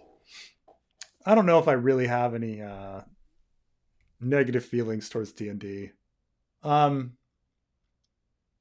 I think D&D made some bad choices, but I don't really have any anger towards them. Like, it's just like, well, you did what you thought you could do with the amount of time and the resources that you were given. It didn't turn out well. Oh well. Like, people fail. People take risks and they fail. People do shit. Maybe they're too interested in like their own careers and things like that, and didn't have their eyes on the wheel and stuff like that. It's it's hard to fault them for all of that. If I were put in the same situation, would I have made a better piece of art than them? I don't know. I don't think I would have been able to do. Like, I'm not in the industry. It's probably a really hard job. So I don't necessarily, I don't hate them for anything. So I wish them the best with the Three Body Problem. It's just they happen to make some bad art. Oh well. So, if the Dream of Spring ever comes out, do you think it will have an epilogue, and which character would be the best to do it with? I think that the best epilogue would either be like you'd end with Sansa. I think Sansa is the best character to kind of like think about everything, or maybe Bran. I don't know, but Bran's personality might be gone or different at that point. But I think Sansa would make a good epilogue. Or you fast forward, like I had the idea of like being some Frey ancestor, Frey descendant, somebody like, whatever, Tiffany Frey. I'm throwing out Tiffany as a joke, but like, somebody named Frey, Maris Frey, 500 years in the future, starting at the Citadel, because the Citadel accepts women now, and that they're all, they're all working towards a better world, a more equitable world, the Knights of the Mind, trying to make the world better or something like that. I don't, something like that. I've had that kind of idea. I certainly don't think George has any clue, what he's going to do. Winthrop 63, thank you very much. George R. R. Martin is really weird. He always says covered in glory. Huh. Covered in glory. That is a very weird.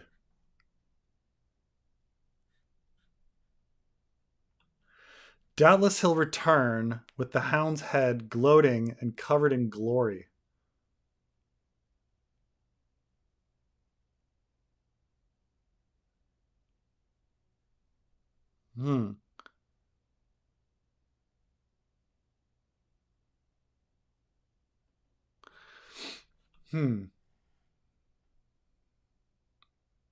Yeah, that's kind of a weird weird thing, like covered in blood, covered in glory. Covered. What's that?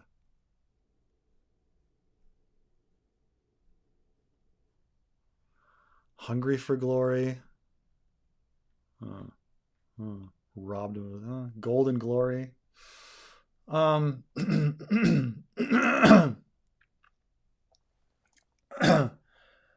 tired of all your plot holes. What plot holes? What plot holes?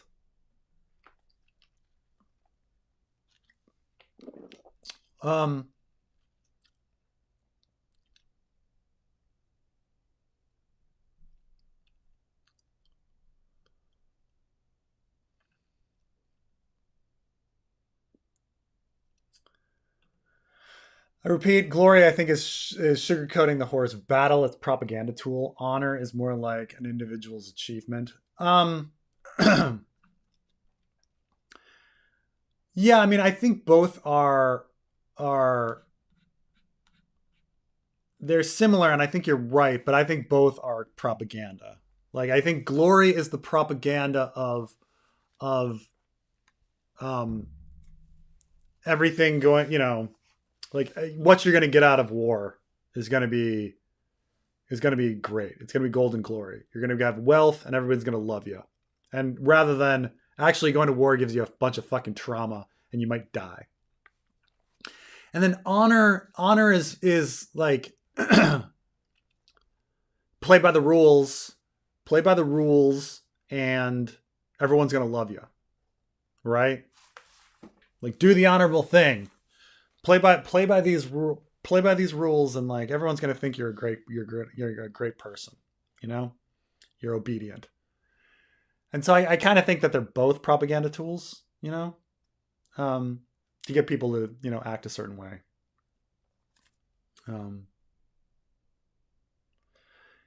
Yeah.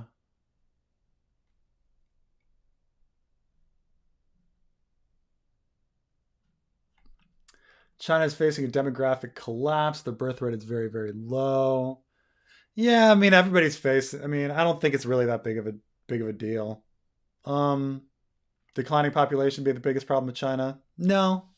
I mean, people talk about this, but I don't think it's. I mean, it's. I mean, when people talk about like declining population being a problem, they mainly think of it in terms of like the largest driver of GDP growth in any country is population, right?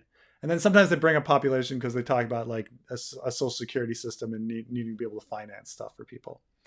But the problem is like you can just pay people less money or borrow money, and you can always just like figure out a way to like pay for people.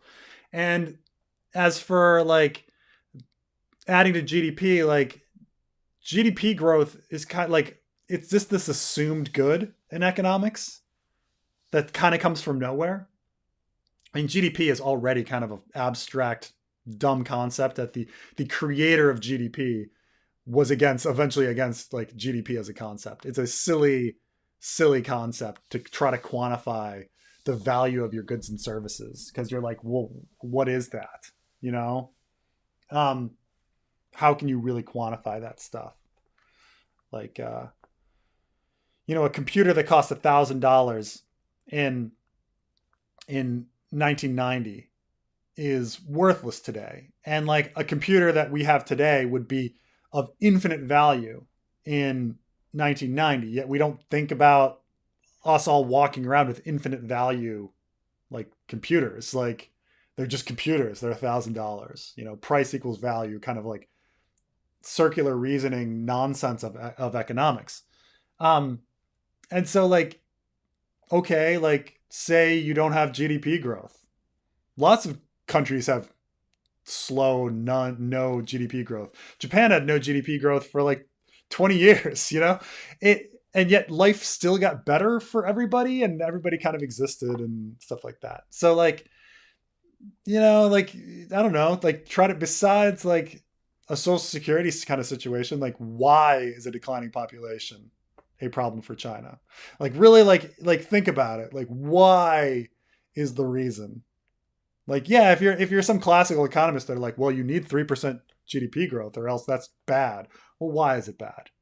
Like, why? Like, Japan lived on zero for 20 years. It was fine. So, these are like these fabricated kind of like crises. Like, why exactly is declining population a problem? Yeah, it's a slight problem for like funding Social Security, but you can always just borrow money and go into debt, or just stop paying for people and let some old people go impoverished. Like, it's yeah, like, I don't see how this leads to collapse. It's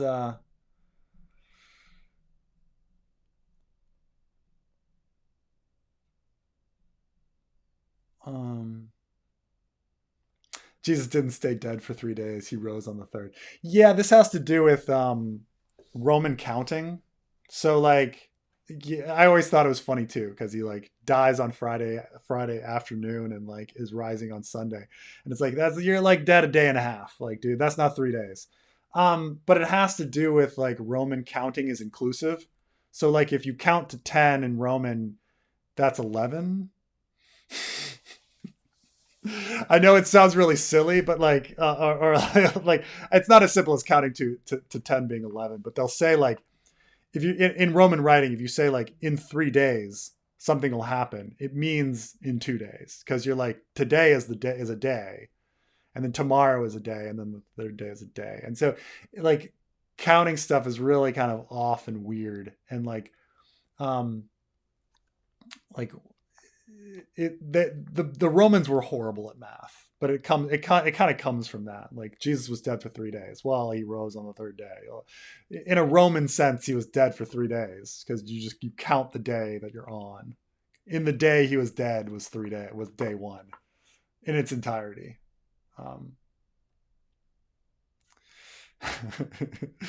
Preston hates well now for telling people to write shanties. Now he's inundated in poetry. A little bit. I'm really inundated in poetry. It's a lot of poetry. It's a lot. Got more than I thought I would. Um,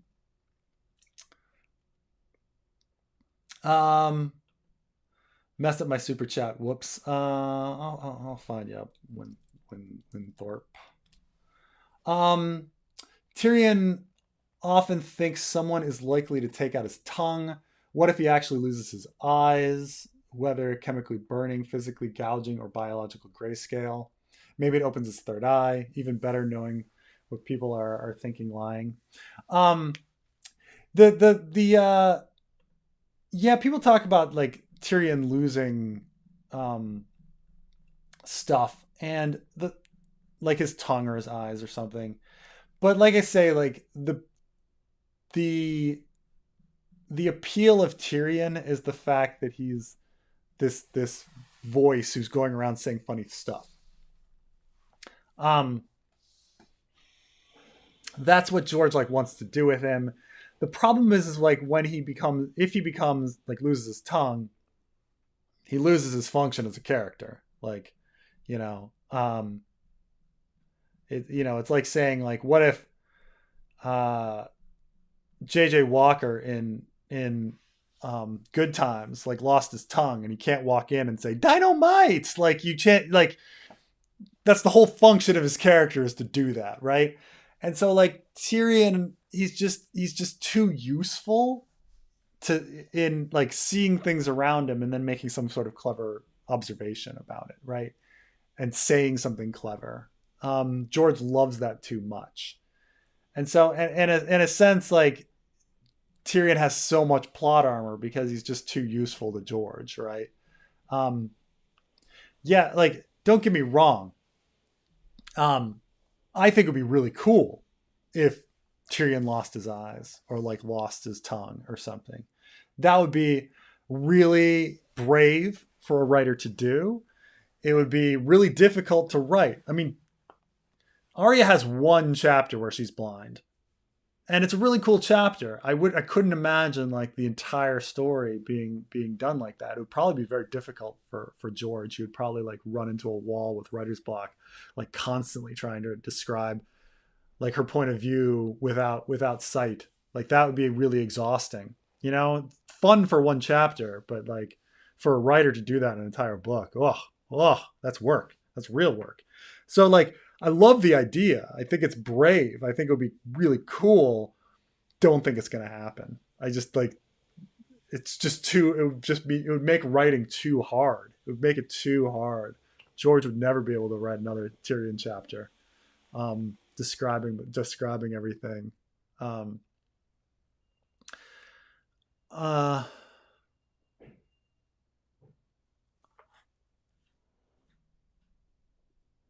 This is an interesting. Should the incel problem be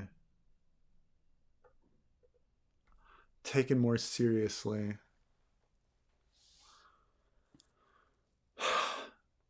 um, so it is true that like people are having less sex. Um, and I think it has, a lot of it has to do with like we have fewer relationships now because we're getting worked harder and people can just use technology and are being like um, are distanced from each other. And but weirdly, on the other hand, it's like so much easier with technology to meet people. Certainly easier than when I was like young. Um, so it's an odd contradiction that it's like it's easier to meet people and it's easier to get laid and it's easier to connect, but at the same time, people are doing it less. Like, so I don't know. I don't know if it's I don't know what's there to be done, like what is to be done about um fewer people having sex.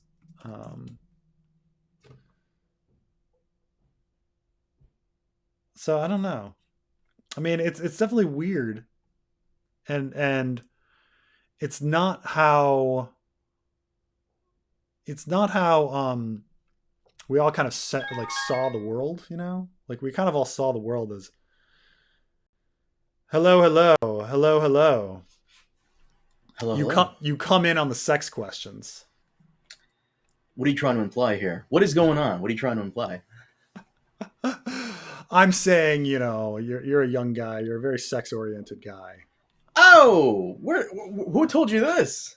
Nah, it's just talking to you. I mean, it's not that I'm not, but people have told me often that like I bring up and talk about sex way too much. Um, Who tells you that? I didn't. I don't know. People, I've never people noticed this. Uh, tends not to be um, tends not to be like men or young men, hmm.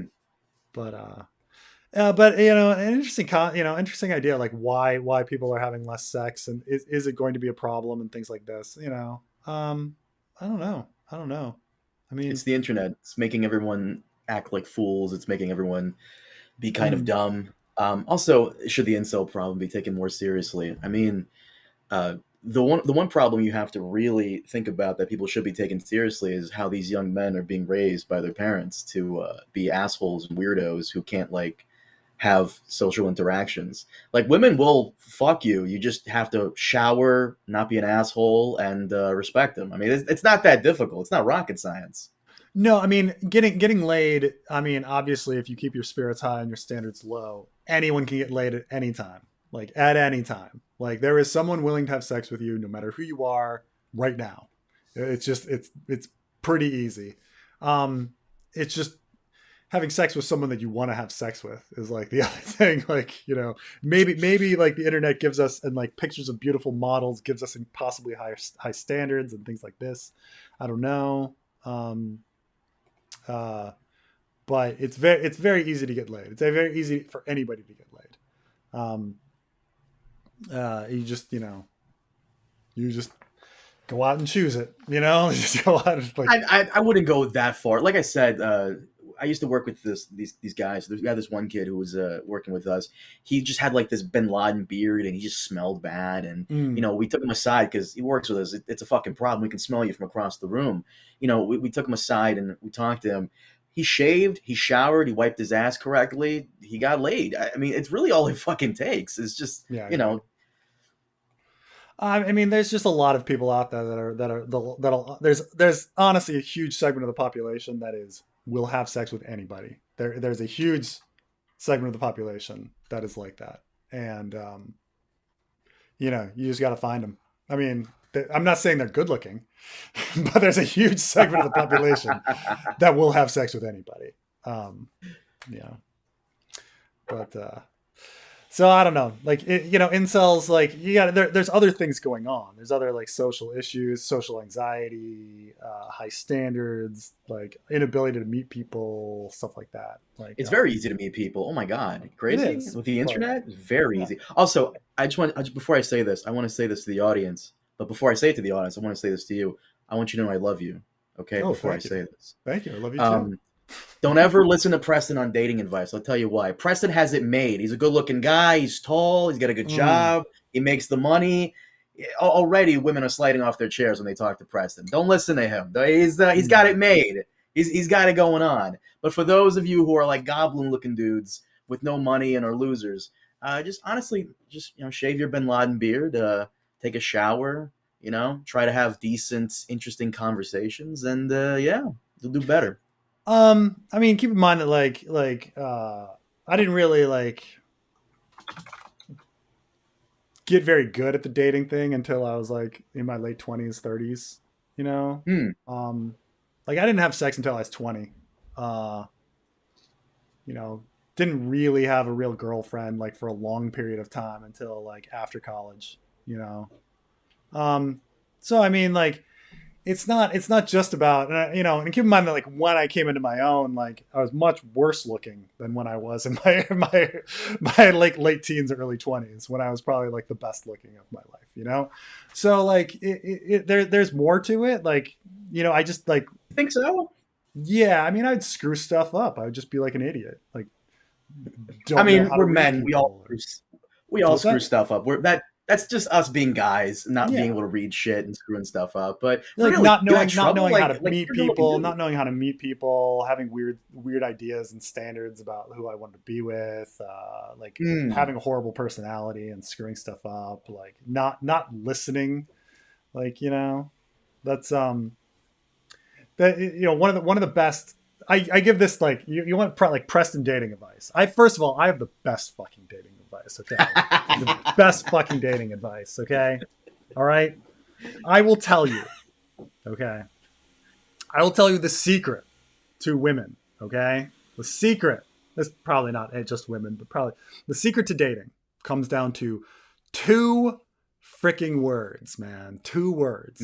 2 words will make your dating life infinitely better. You will have such a better time with dating if you listen to if you just remember 2 words.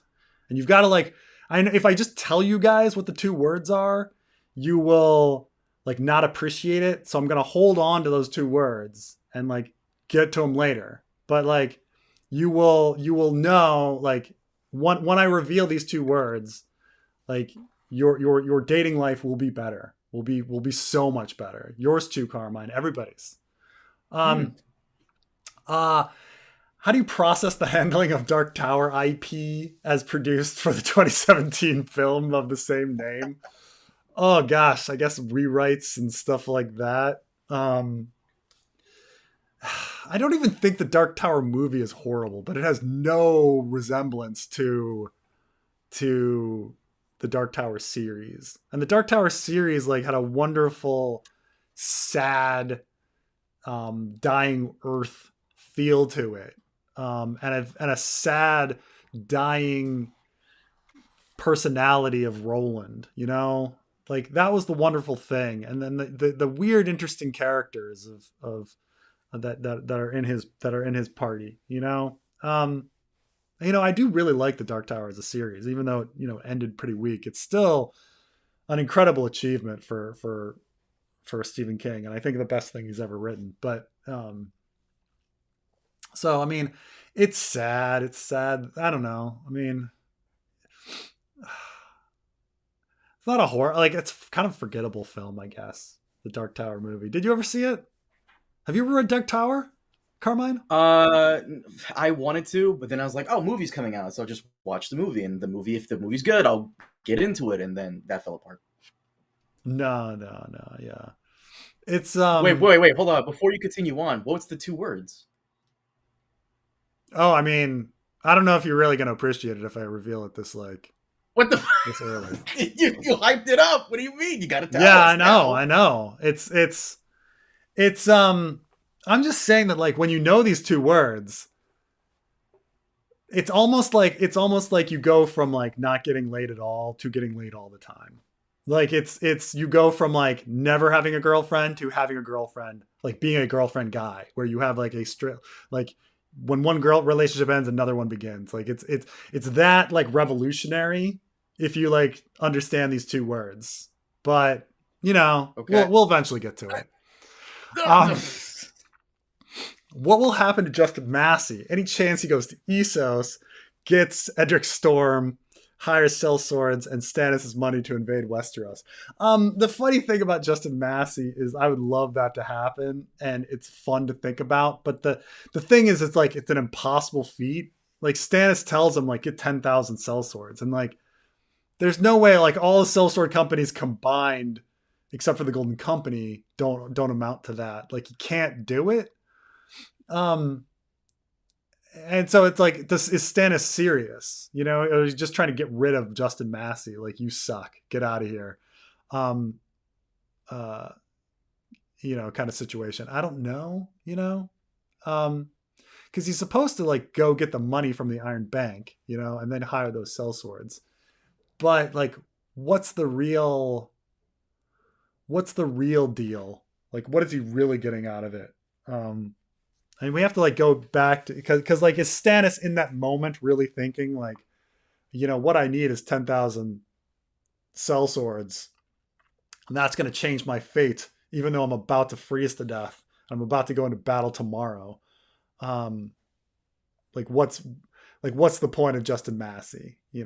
I think it has more to do with like the companions he's bringing and keeping like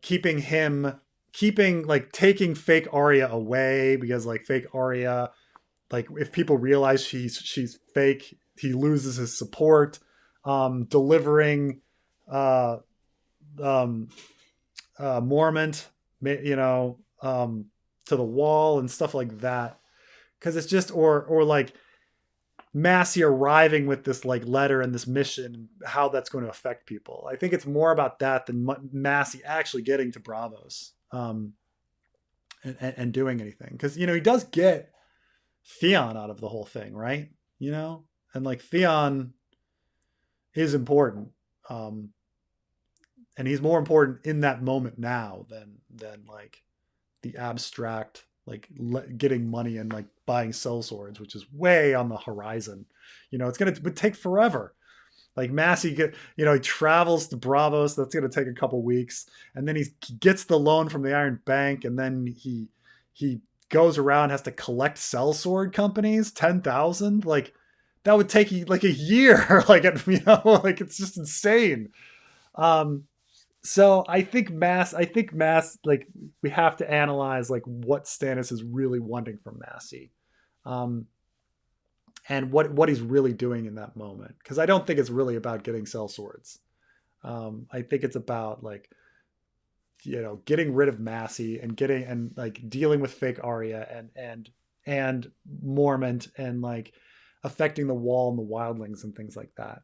You know, um, yeah, that kind of thing. People not thinking he's a lost cause and stuff like that. So, um, but it's certainly interesting. Like when Massey's going to arrive, like is the Wall even going to be controlled by Stannis right now? Is it going to be controlled by the Night's Watch? And what would happen? You know, what would happen to him? Will the Wildlings take over the Wall, and what does that mean? So are the Wildlings, if the Wildlings take over the Wall, are they pro Stannis? Stuff like that. So we don't know. We don't know. Um, yeah, you still wondering about those two words, Carmine? Everyone in the fucking comment section is. You gonna give it to us, or are you fucking with me? Hold on, let me come back. Let me go down and let me see some of these comments. Lemon cake, cellar door, ground beef. I'm a lady. All right, all right, all right. I will tell you that the two words for like greatly improving your dating life and um winning people over and like really like succeeding with women, okay? You need to really take the heart that the words are wow and really.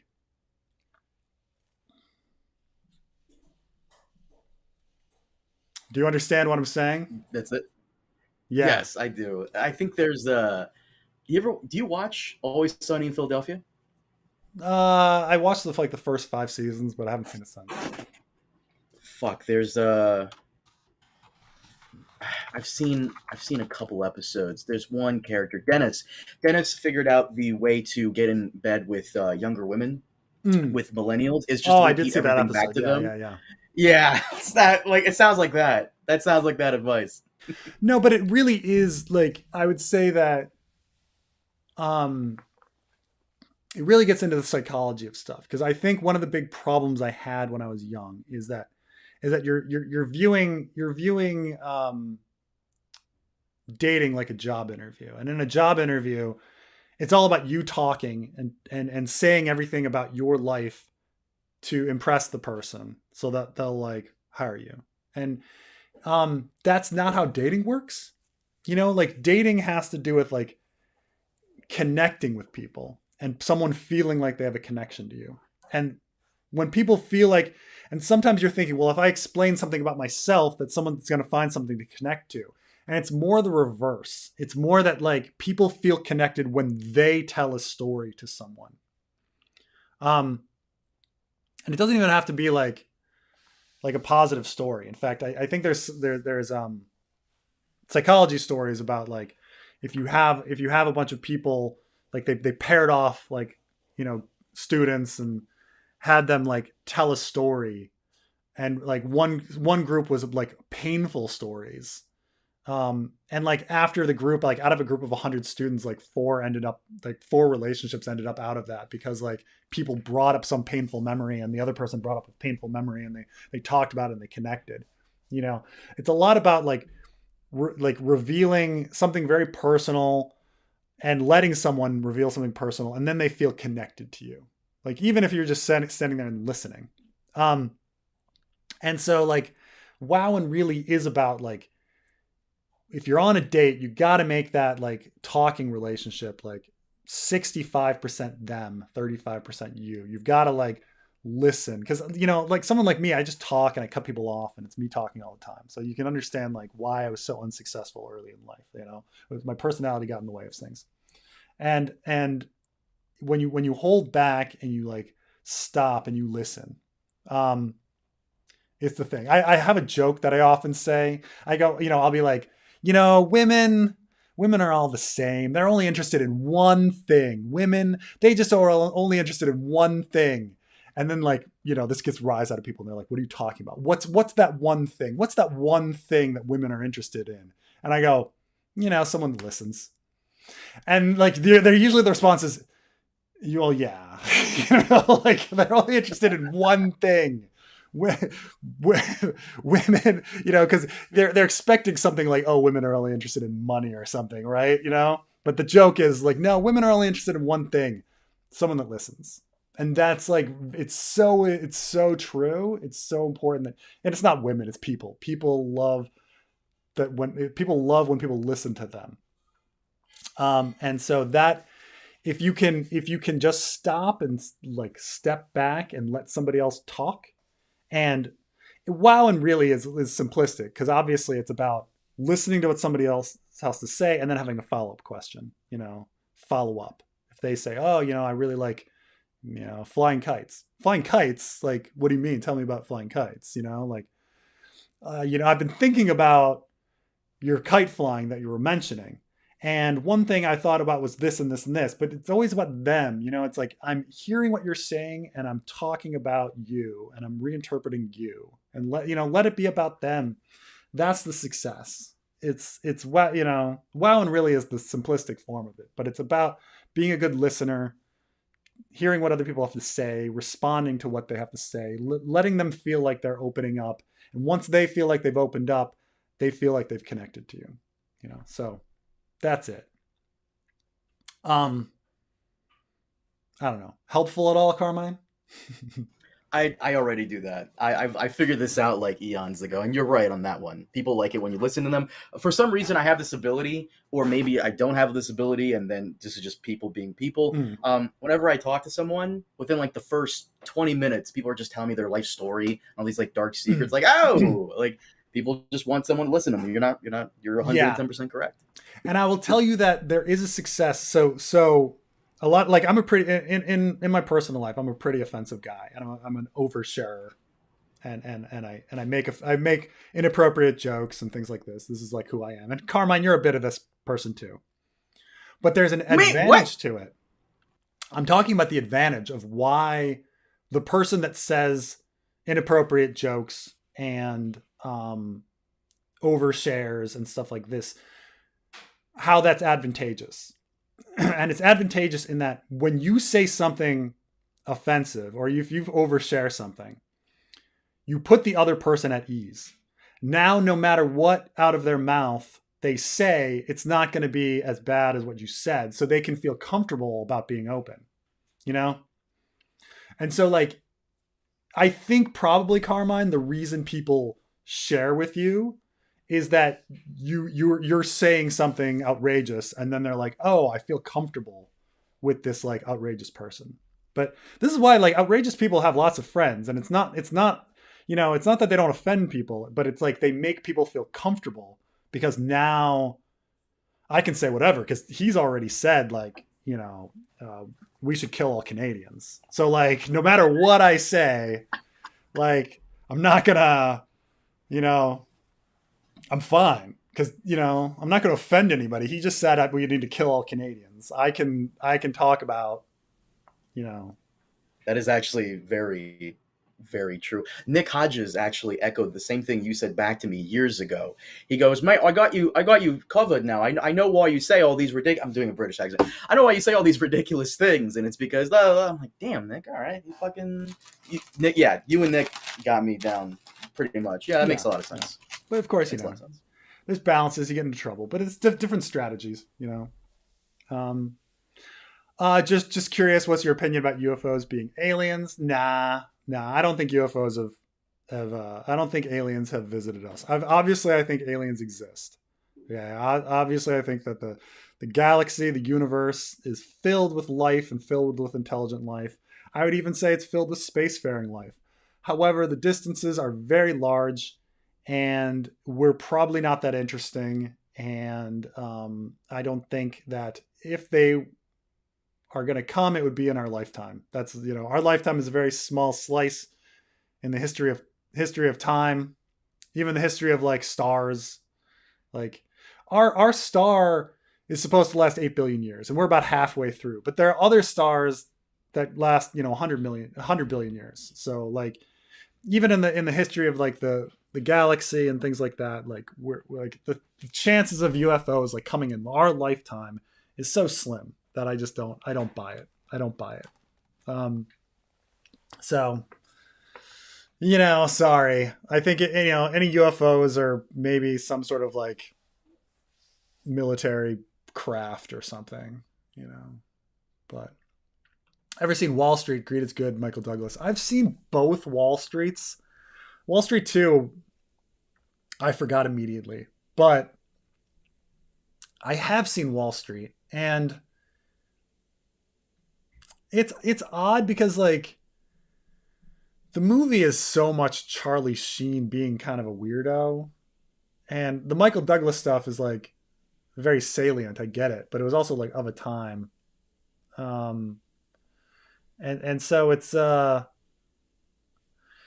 I don't know, like it's I don't think the movie doesn't really hold up very well, um, and I think who did Wall Street? Was it Oliver Stone?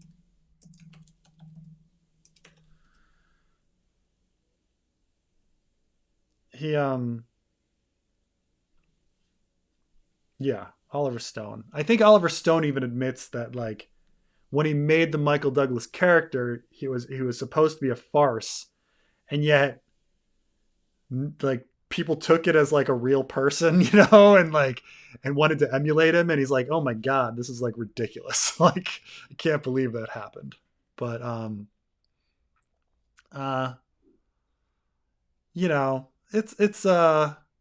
it's a fine movie. I just think it's very funny. Like the weird scenes where he like buys art and um has people try to redo his apartment and all the kind of 80s music and stuff.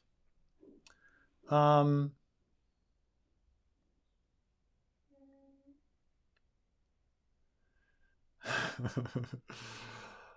uh I also think social media has completely messed up everyone's standards. I will tell you that one of the worst aspects of dating is I kind of felt I've always been like much like shows and stuff. I can't I'm not a multitasker, but I've always been a like I was a serial dater where I date like one person. I could never date like more than one person at a time. Because like I'd like to focus on one person to see if like this person was like compatible with me.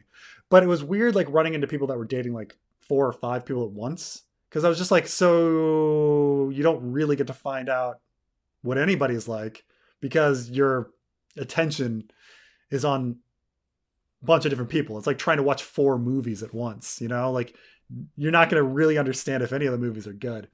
And so I do think that like some people make a lot of mistakes, like not really giving people chances and focusing on them. The one big problem I also had in my youth was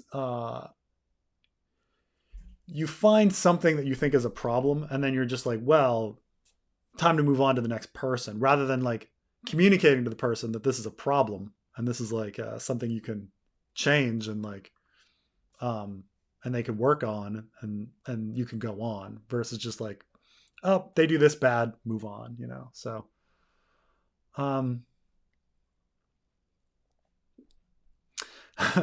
go to Colombia, all the women are hot and some of them want an American man. um this is very good advice. In Colombia, this is a big generalization, but the women are all incredibly good looking, incredibly friendly and intelligent, and the men kind of let themselves go.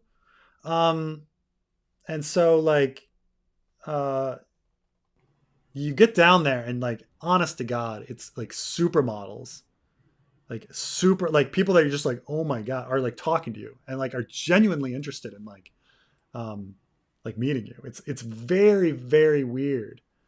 Um, it's yeah, no, Colombia is a is kind of famous for this. Just Isn't that in a absolutely lot of like countries though? Like Russia. Russia's like that, I've noticed. A lot of right, but gorgeous women. with Russia, you feel like it's so transactional. Like this woman is clearly just in it for the money. Like she just wants my money.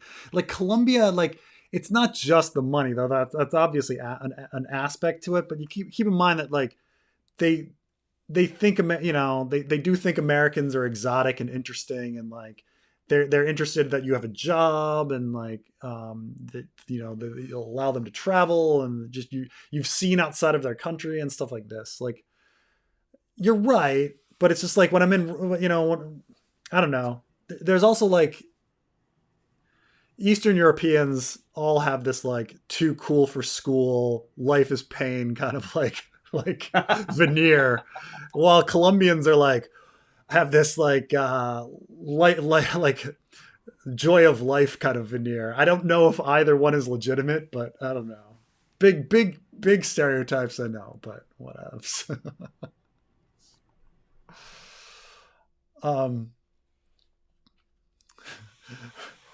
Preston goes on his red pill arc. I don't know about that.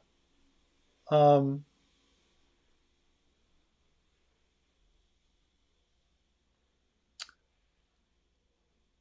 um, Preston about to go Andrew Tate at us with 2 words. No, no, no, no. And really, all the advice I gave is like equally good the other way. I think that like I don't think that like men are particularly different in that they want people to listen to them, and they, you know, they want someone to listen to them too. I don't think it's like um you know um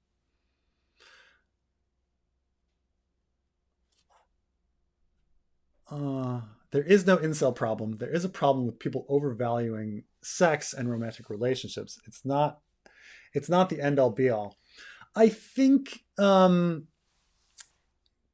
people are convinced that there's a certain relationships are X when they're not. Like they're um if you're looking for like the storybook TV show like romance, like it's not that. It's actually something a lot better. Something that you'll like never that they'll never really portray in a show. You know, like I often say like I don't know, there's something like uh years ago, my grandfather was, you know, ending the ending his in his twilight years, and he had this like summer home, and that he loved to go to. So my mother and my father go up to his summer home, and my father's disabled, so he can't really do much. And my mother gets into this. This is my father's father. You know, he gets into this house, and the house is just like, it's just like the guy can't take care of himself anymore, and the place is just filled with adult, like full adult diapers, and like just like shit smeared, like literally shit smeared on like on bed sheets and stuff like that, and like it's, you know, it's a bad fucking scene, right? And you know, like my aunts and uncles were probably going to arrive in like a day or so, but and it would have been more their job like to like clean up. But my mom like got there, and she like fucking cleaned the whole fucking place up, right? Um and it's like there's an aspect to like love and obligation and like things like that like you can't, that is portrayed so little in media that you can't really explain. Um, and there's like this other aspect to love and relationships that's heavily involved, like heavily about like obligation and doing fucking stuff that's a pain in the butt. Um, because you will, you know, because you need to, because you love this person. And it's like my mother like cleaned up a house of like shit that she didn't need to, because like it was her obligation and love to my father, you know, like, and it, you know, it sounds really weird, like, oh, that doesn't sound very romantic, you know, but it's like, it kind of is. Like the person that helps you to the toilet when you're like 80 to 90, that's a really important, like, it's a bad thing to think about, but it's like a level of love that is indescribable, you know, like, and it's you know, when you're portraying like a romantic comedy of like two people like, you know, being attracted to each other and like thinking like having clever quips and like, having fantastic sex. Like it's like you're at like such a small tip of the iceberg of like what love is. Um and how like overwhelming love is. And so like when people go into relationships, like they're seeking something that's so different than what is actually like there. Like and people don't understand as well that like your definition of love is going to change like every year of your life. Like how you viewed love when you were 5 is different from how you view love when you're 10. It's different from how you view love when you're 15. It's different from how you view love when you're 20, and so on. Um, and so yeah, when people like find their mates, and like when they're told by people, and whether it be Andrew Tate or whether it be a romantic comedy or whatever, about like what you should be getting out of a relationship and what a relationship is, like, you got to start like looking at the big picture, that there's so much more complexity to the whole thing. Um, and so, yeah, I mean, it's hard. It's hard to understand, and it's baffling to people. And I understand why like an incel would be like driven to Andrew Tate, because he gives very simple answers to something that's very complicated, you know. Um, hmm, but um, let's see here.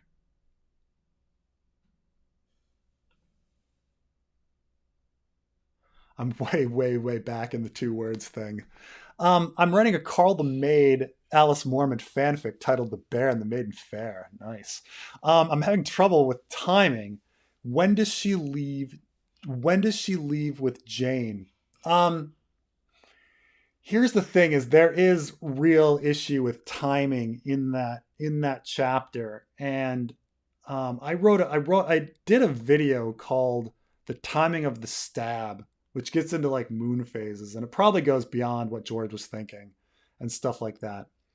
But generally speaking, I think that um, if I'm really going with timing, I personally think that the Theon sample chapter happens a good 2 weeks after um, the first day of winter, and like John getting stabbed at the wall.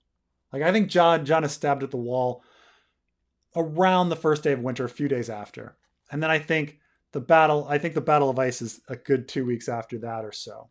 Um, I think, and I think the trick is that we read the letter, the pink letter that says that the battle happened before John's stabbing. I think it happens well after John's stabbing. Um, and so I think by the time Karl, or you know, Alice, I think that by the time Mormon gets to the wall, we're talking weeks have passed since John's stabbing personally. Um, and with Jane, but that's just my own personal belief. Like some people would think that they're happening at the same time. We're certainly led to believe that they're happening at the same time, or that Theon chapter happens just before. But I actually think it happens like a good 2 weeks, 2 weeks, 3 weeks after. But um, oh my god, the two words. Okay.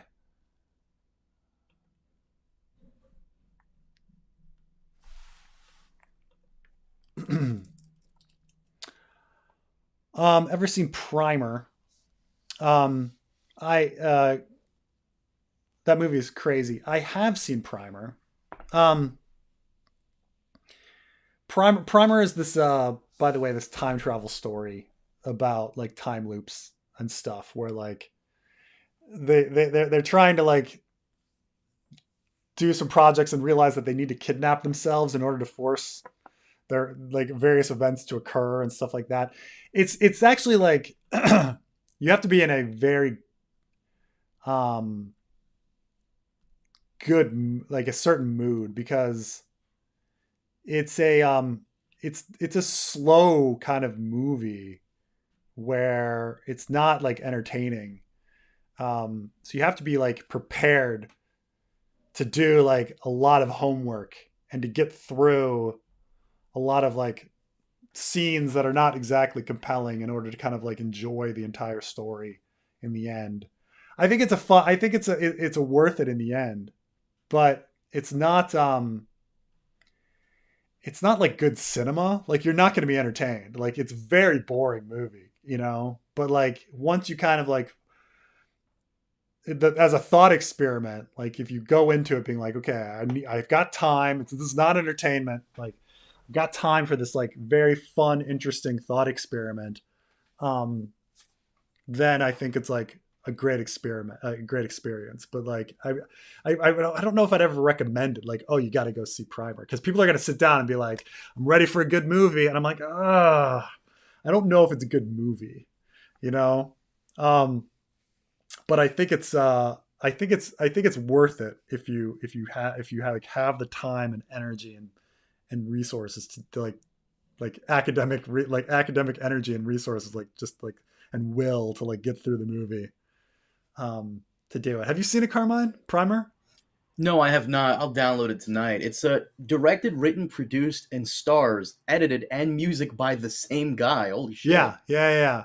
It's very clear that it's like very low budget, like you know, independent kind of film. Very low budget.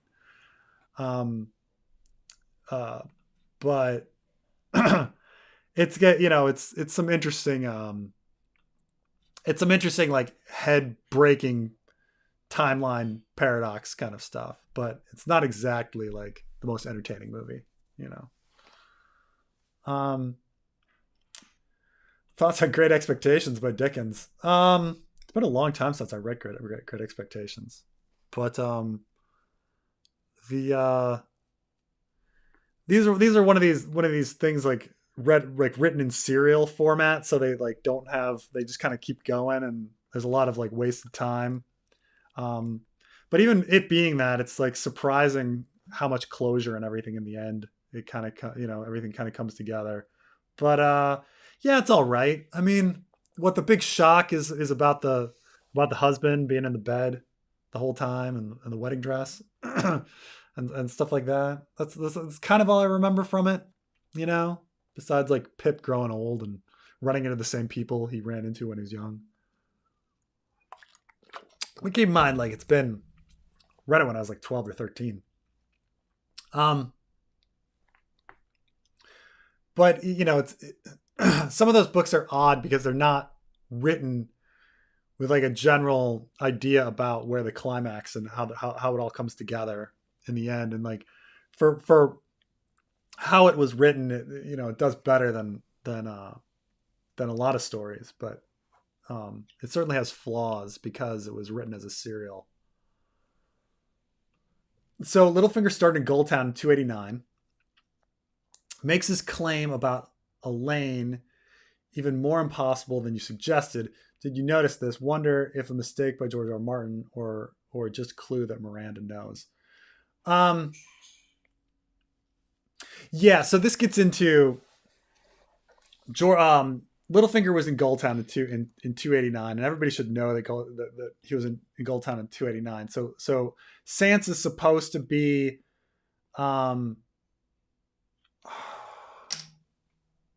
hold on a second. I've got to get the 289 thing.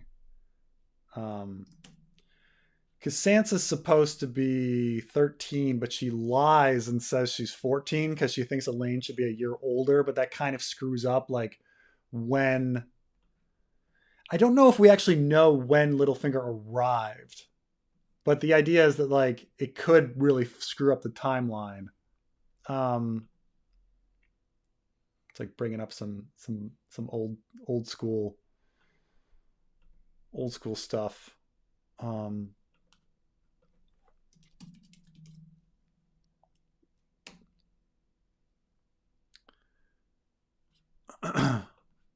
Says here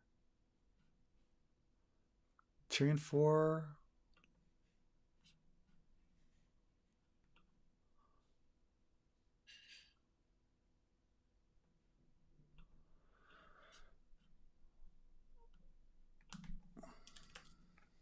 It's like Portmaster or something. Here we oh well, I can't really find like the exact thing. But I think there was something about we're not sure when he actually arrives.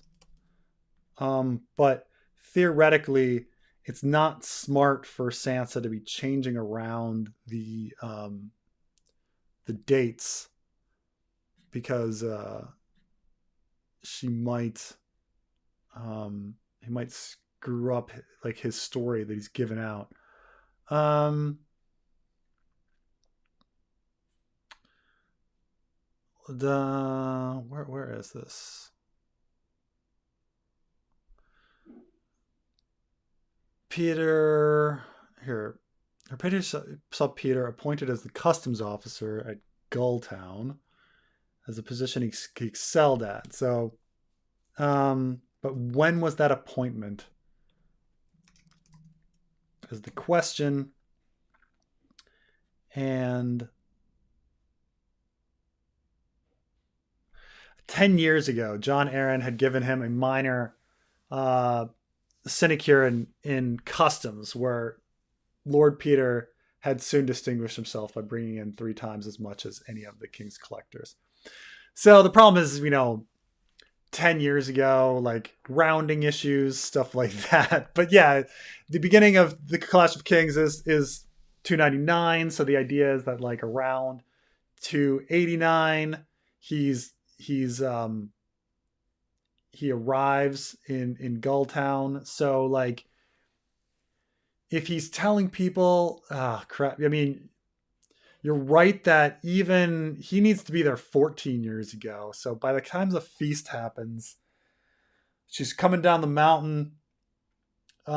She's supposed to be 13 years old. So he's supposed to have been in Gulltown 14 years before. He's kind of already screwed up.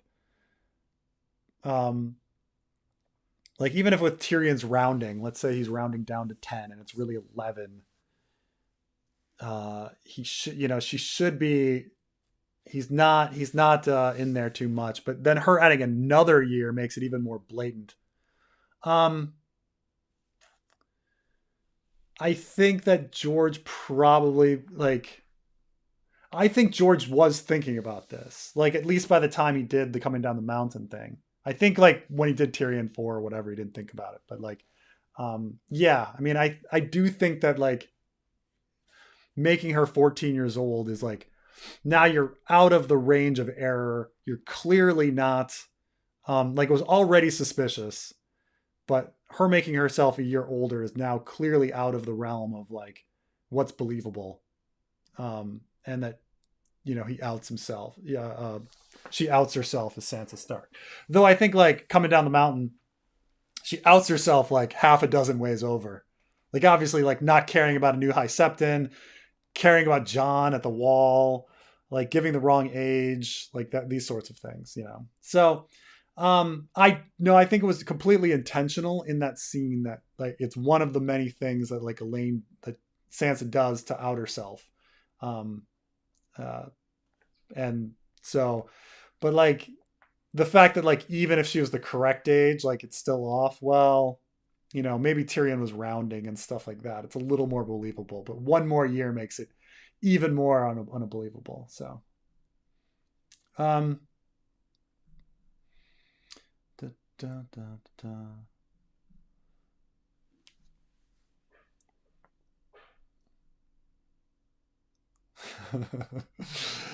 I'm into negging and pegging. Yeah. So when I was around, I want to say it was around like the late 90s, like negging became a like technique. I'm not saying that like negging isn't necessarily like a viable strategy sometimes with certain people, but I don't think it's not necessarily a catch-all strategy. Um, um,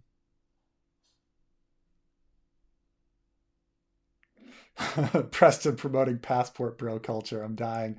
Um, it's I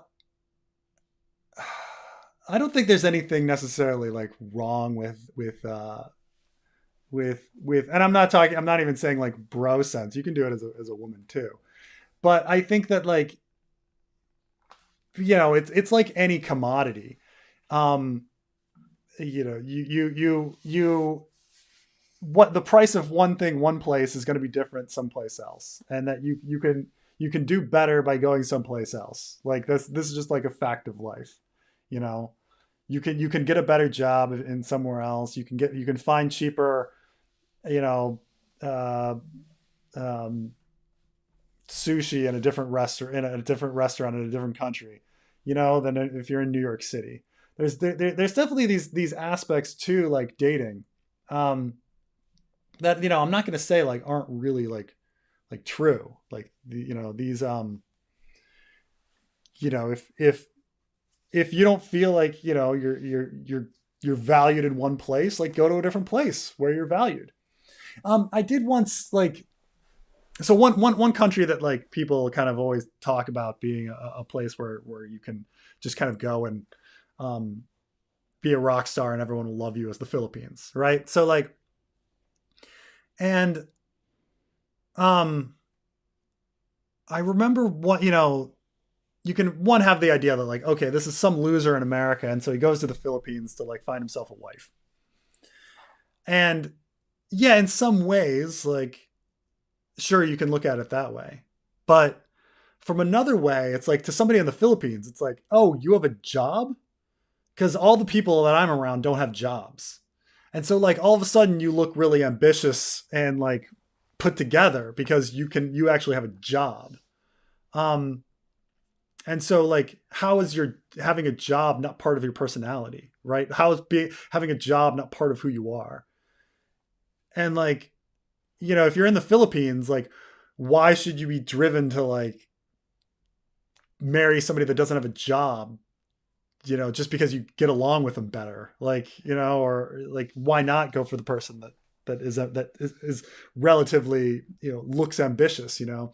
And I, you know, somebody told me that, and I was like, I suppose you're right, you know, like somebody's got a job, that jobs are attractive, you know, like that's another thing, you know? So, um, also you got to remember, you know, when you go someplace else, you are exotic, and so you get a little plus one to your charisma, and they get a plus one to their charisma, and so you know everything works out.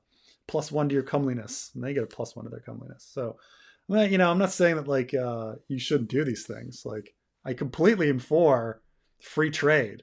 Like have free trade, get your get your best deal. Get your best deal. Um,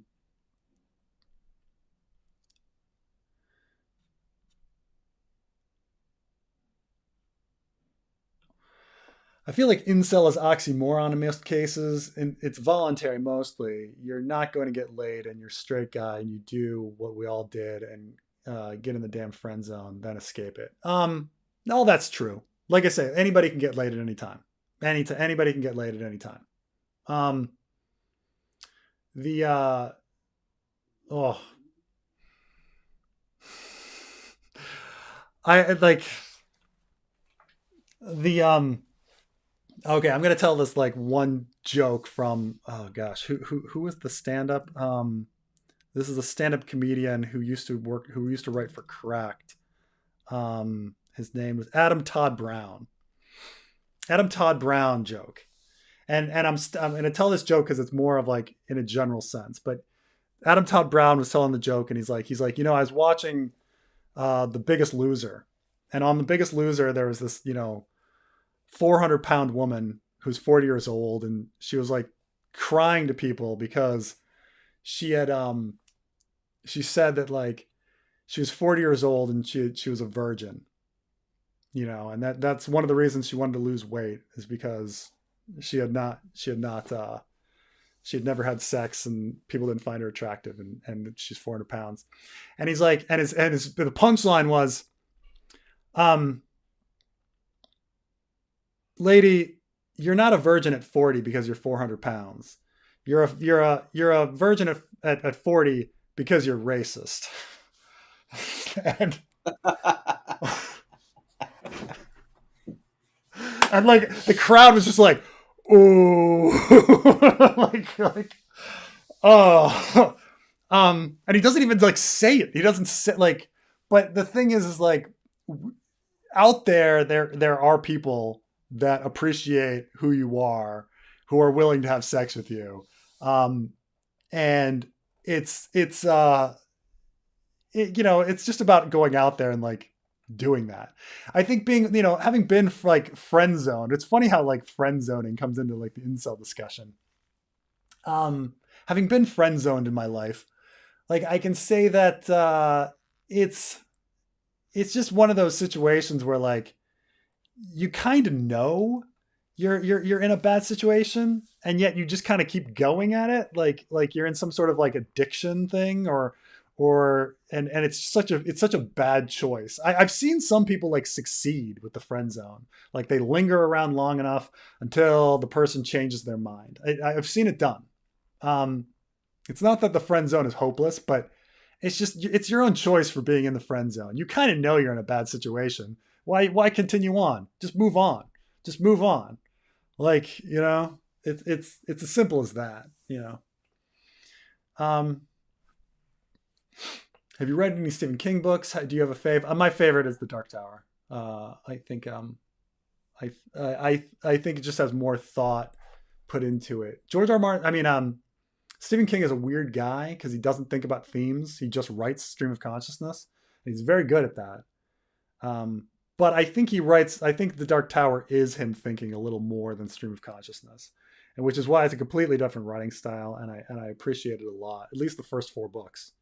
Um, I think I really like all the first four books are all great, and I think those are definitely worth a Have read. you have you ever noticed how King doesn't know how to end a lot Oh of yeah. his stories?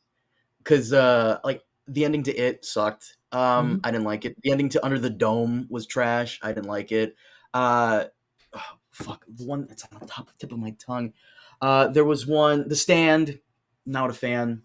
Like he just doesn't really know how to end. I feel like he gets bored halfway through, and he's like, "Let's wrap it Yeah. up." He's writing stream of consciousness, and then he's like, "Oh crap, what do I do? Well, I'll just kill everybody off." Like that kind of stuff. You're right. Like he introduces all of this plot, all these plot threads, and all of this like world, and then he just doesn't know what to do with it, so he just kind of ends. And what's funny is that like It and The Stand are like known for being his better endings, which is like, and they're not great. Certainly, Dark Tower didn't end well, which is too bad. But at least it ended more interestingly than most of his books. But he yeah. Like Stephen King, he's a really master at like the writing craft and having communicating ideas so concisely and well on a page that you can just page turn quickly, and like creating fear and dread in the reader and describing the world. He's fucking fantastic at that. And then yeah, he just um and then he introduces 50 characters, and then there's just kind of one big like rumble at the end or something. Where everybody, half of them die. Isn't uh, like the hand of God? It's been a minute. It's been the hand of God comes down and detonates the nuclear bomb. Like, dude, yeah, that was really? bad. Yeah, that was really bad. Yeah, I mean, had like some of the like one of the characters like set off the nuclear warhead accidentally, it would have been a better story, because then it would have been their own hubris or something that would have like led to the destruction, rather than the hand of God like detonating the nuclear warhead. Like if you're God, why do you need a nuclear warhead? What does God need with a starship? He just freaking kill him. It's so weird, right? Ah, uh, uh, Dislike or like Donnie Darko. I love Donnie Darko. I think it's very ambitious. I think the final cut of Donnie Darko is the best. I think the director's cut and all the additional material kind of ruins Donnie Darko. I think it's like a nice retelling of the Last Temptation of Christ, using the analogy of like free will and destiny in a metaphor for time travel and loops and stuff like that. I think it's brilliant. I think it's really brilliant, how it's portrayed, and Uh, I think the performances are really great, and I think it's a great movie. Um, but I think all of the additional material, it is a movie that the more you think about it, the less sense it makes. Like Memento or something, you know. It's like a movie that doesn't make sense. The more you look at it, it starts making sense more, and then it stops making sense if you look at it too much, you know. So, but I liked it a lot. Um,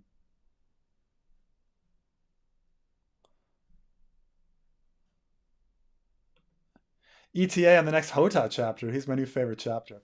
I wish I haven't thought about. I mean, I've thought about like broadly what Hota is going to is got what Hota's going to do next, but we've got to do on the docket. Like Victorian 1 is the closest to coming out. Tyrion 1, Bran after that, and then I don't know the next thing after that. I'm not sure if I want to do Quentin or if I want to do Cersei. Um, at that point, Hota would be, or you know, maybe even Aaron too. But Hota is like, you know, he's in there. He's in there. Maybe by the end of the year we'll be getting into the third Hota chapter. I know people really want me to get to the Battle of Ice, and they're like, "Come on, fucking Preston, what are you doing? What are you doing?" Oh, I know. Um, Plenty of people have jobs in the Philippines. I mean, tens of millions. But you know, it's a very impoverished place, you know. Um, and so to not be impoverished is a very alluring thing.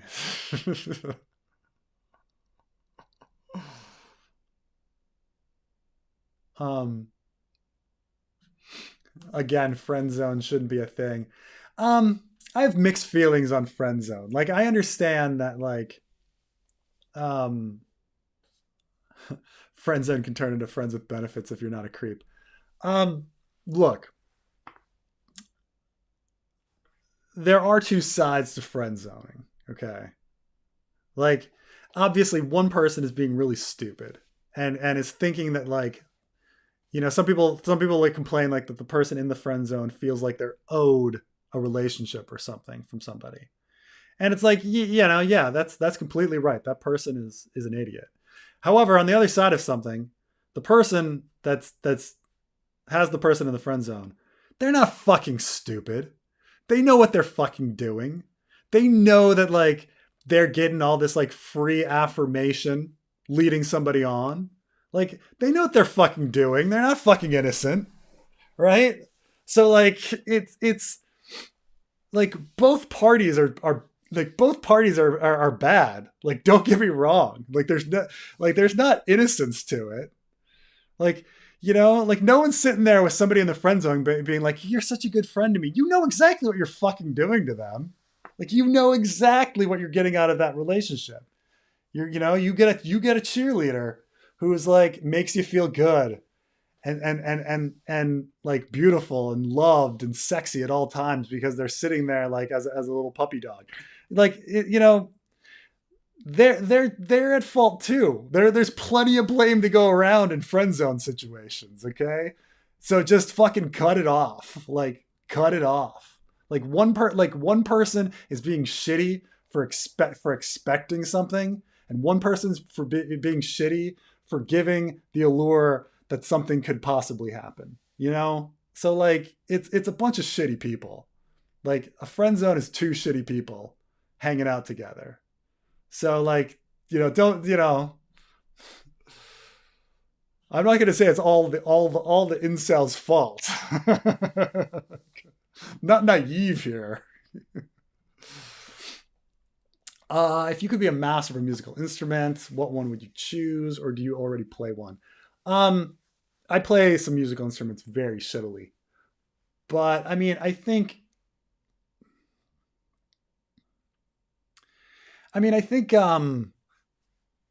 when I was younger, guitar would have been nicer, just because it was like useful in a band sense, and a portability of having a guitar at a campfire or whatever. But um honestly, if like I could just be like the master at a musical instrument, like I would choose something like I would choose like probably violin or something, or piano probably has more utility, but like when somebody sees like a fucking master violinist, like like everybody's like, oh my god, this person's awesome, right? And it's beautiful. Like a beautiful master violin is like beautiful. So come on, you gotta choose violin, I think, at some point. Um, I mean, as even though piano has such utility to it, everybody's like, oh my god, incredible piano master. But I mean, if you're a master of violin, people are just like, oh my god, oh my god. Hmm. Um, it's like having a gay friend they can console in, but isn't actually gay. That is true. um,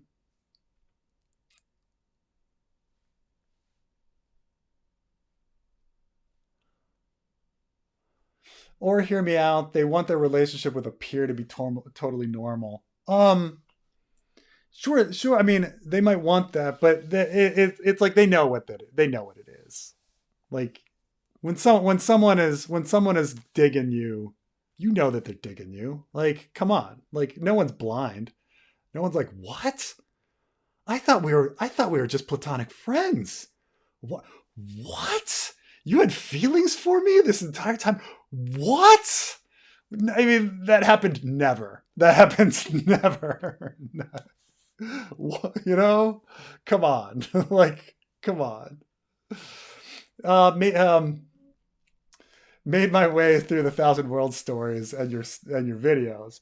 Thanks for doing great. Thanks for doing the work, especially the doc. Especially with the docs that has to be harder to find the stories. Uh, at the time, it was super hard to find some of those stories. Some of them were not um, online. Some of them were only in like out of print like stories from the 70s.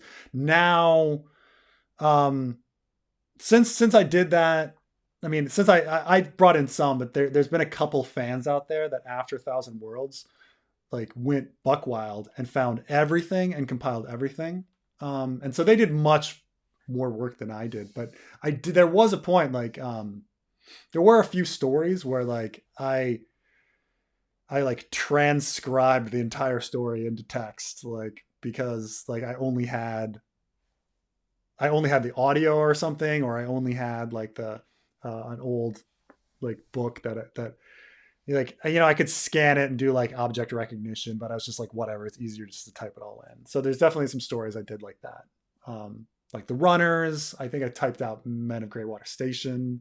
Um, you know, illegal stuff. I'm admitting to like breaking copyright laws and like typing out stuff and posting on the internet. But like, yeah, a few of them are on the internet because I typed them out and like they're there, you know. So, but they're all they're all out there somewhere. But it was it was some work back in the day, But I thought it was worth it, you know. I thought it was worth like what was another one? I think I typed out Nobody Leaves New Pittsburgh and stuff like that too. Um, um, Guitar, the Jake and Amir sketch, how to learn how to play guitar well enough to get you laid. Jake and Amir are funny. They're really funny. I really appreciate um, Jake is a fantastic straight man. Like I know like Amir is the one that gets all the attention, but like Jake is a really good straight man, and that's a really hard talent. You know, back in the day, the straight man was paid more money than the goofball for like Abbott and Costello and stuff. Um, But Jake and Amir, yeah, I think the playing guitar like well enough to get you laid, like that might, that'll work in college, but it kind of goes downhill from there. Um, people start valuing other things. Um,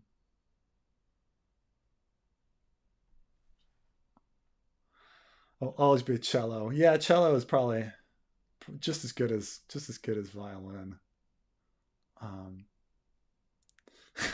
Preston in his manosphere phase. I mean, you got to remember, like, um, I am still a man. I am still like a cis man, and like, I uh, I grew up at a different time than a lot of you. So like, I am still like old fashioned in a way, but where um I'm not gonna like, I don't know. Like there's a lot of things that people say that are like nice ideas online. Um, but like when you're kind of jaded, you're just like, oh come on, like people aren't dumb. Like when you start with the idea of like, oh come on, people aren't dumb. When you start with that premise, a lot of stuff breaks down. Like a lot of stuff breaks down. Like people's arguments on stuff. Like if you just start out with the, oh come on, people aren't dumb, you know. Like, when people were like, oh, Rittenhouse, like, he was just a kid, like trying to defend himself. If you start out with the premise of, oh come on, he's not dumb, what did he think was going to happen? Like then all of a sudden, like the story kind of like changes once you kind of begin with that premise. Like, we're talking about friend zones, and it's like, oh come on, you're not dumb. And I take it from both situations. Like, oh come on, like it's your own fault. You're in the friend zone. You're not dumb. You're in the friend zone. Other person, oh come on, that person likes you. Just cut the shit out. Dumb. Um, and it's the same. Preston, how do you feel about copyright laws? I think that copyright is for the most part an abomination. It's heavily abused on YouTube. Heavily Holy abused, and shit. I think like Sonny Bono's like Mickey Mouse law was horrible, completely damaging to uh to society. I think the copyright lasts way too long. With the fact that like great grandchildren of people in estates are suing people, like the Doyle estate, like just they just need to stop. Um, and so like the world would be much better if we like, not that we got rid of copyright, but if we just like shortened it so much. Like, and there's huge things in science too. Like I've talked to people in science. Like I have a friend who actually works in like, she's a biologist and does like gene therapy stuff, and she'll talk about how like she's doing research, and then you get to a point where you're doing research that's a little too similar to something that's already been patented, and you're like, fuck, I've got to stop because this other group has patented something and they're not even doing anything. They're sitting on it. They're not even like researching. And her like research will like end because there's like a patent on something that she needs to go farther with. And you're just like, oh my, so it's actually like stifling progress, stifling creativity. So, you know, copyright versus AI art is coming. Definitely. I mean, that's the thing about all of these sorts of things is like when it becomes unmanageable. And really it's their own, like, it's kind of society's fault. Like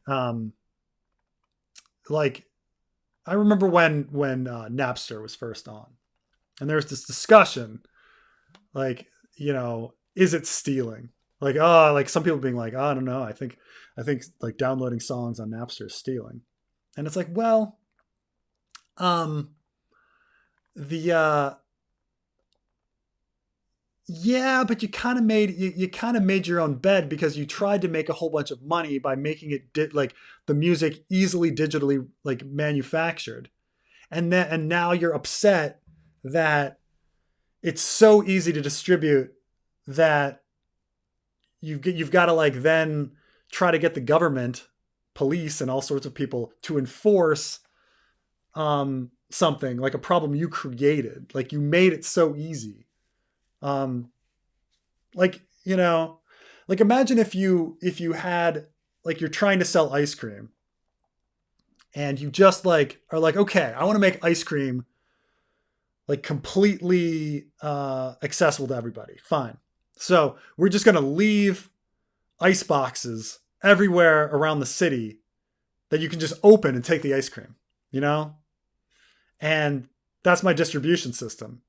And you're like, okay, what's stopping everybody from just taking it for free? Well, you guys, the taxpayers, should hire more policemen to like guard those freaking ice boxes. Well, you know, like you created this problem like yourself. Like, so, you know, it's all of these kind of things. So, um, if you weren't going to buy this shit in the first place, it isn't stealing. There's some truth to that. There's some truth to that. Um,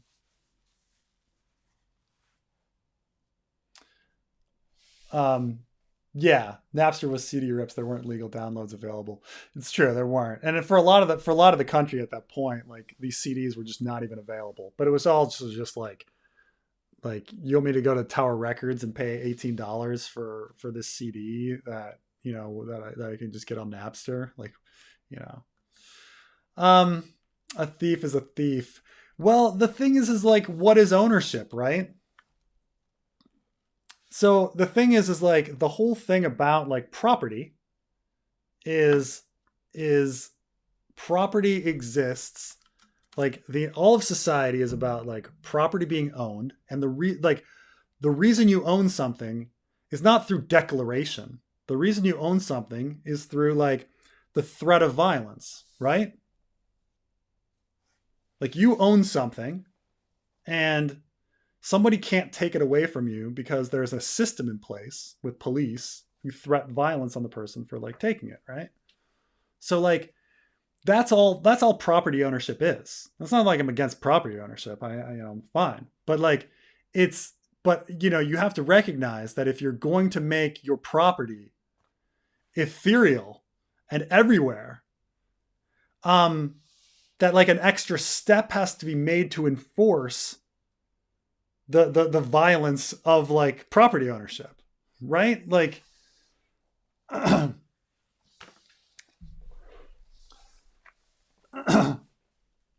I mean that is the thing. Is it something property rights have to be enforced? Like you can't just have property independent of violence and enforcement.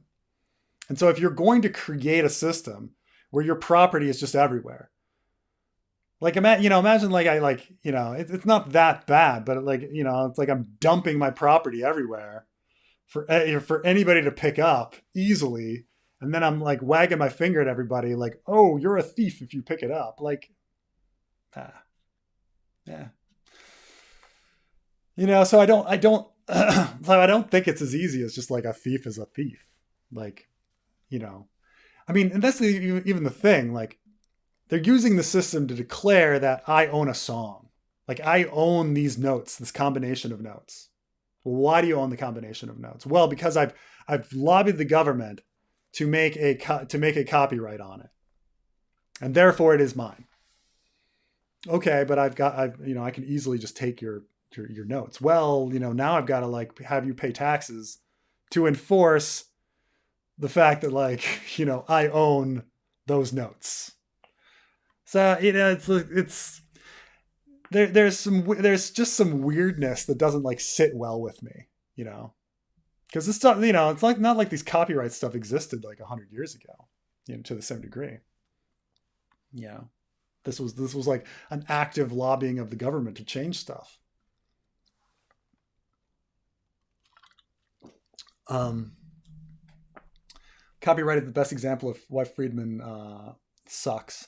I don't know. Yeah, I don't know. You have to explain to me like that idea. That's interesting, but I have to explain.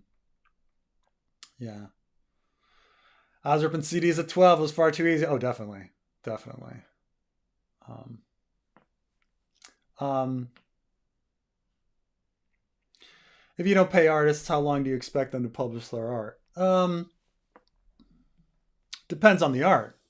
Like, and keep in mind the people making their money is hardly the artists, you know.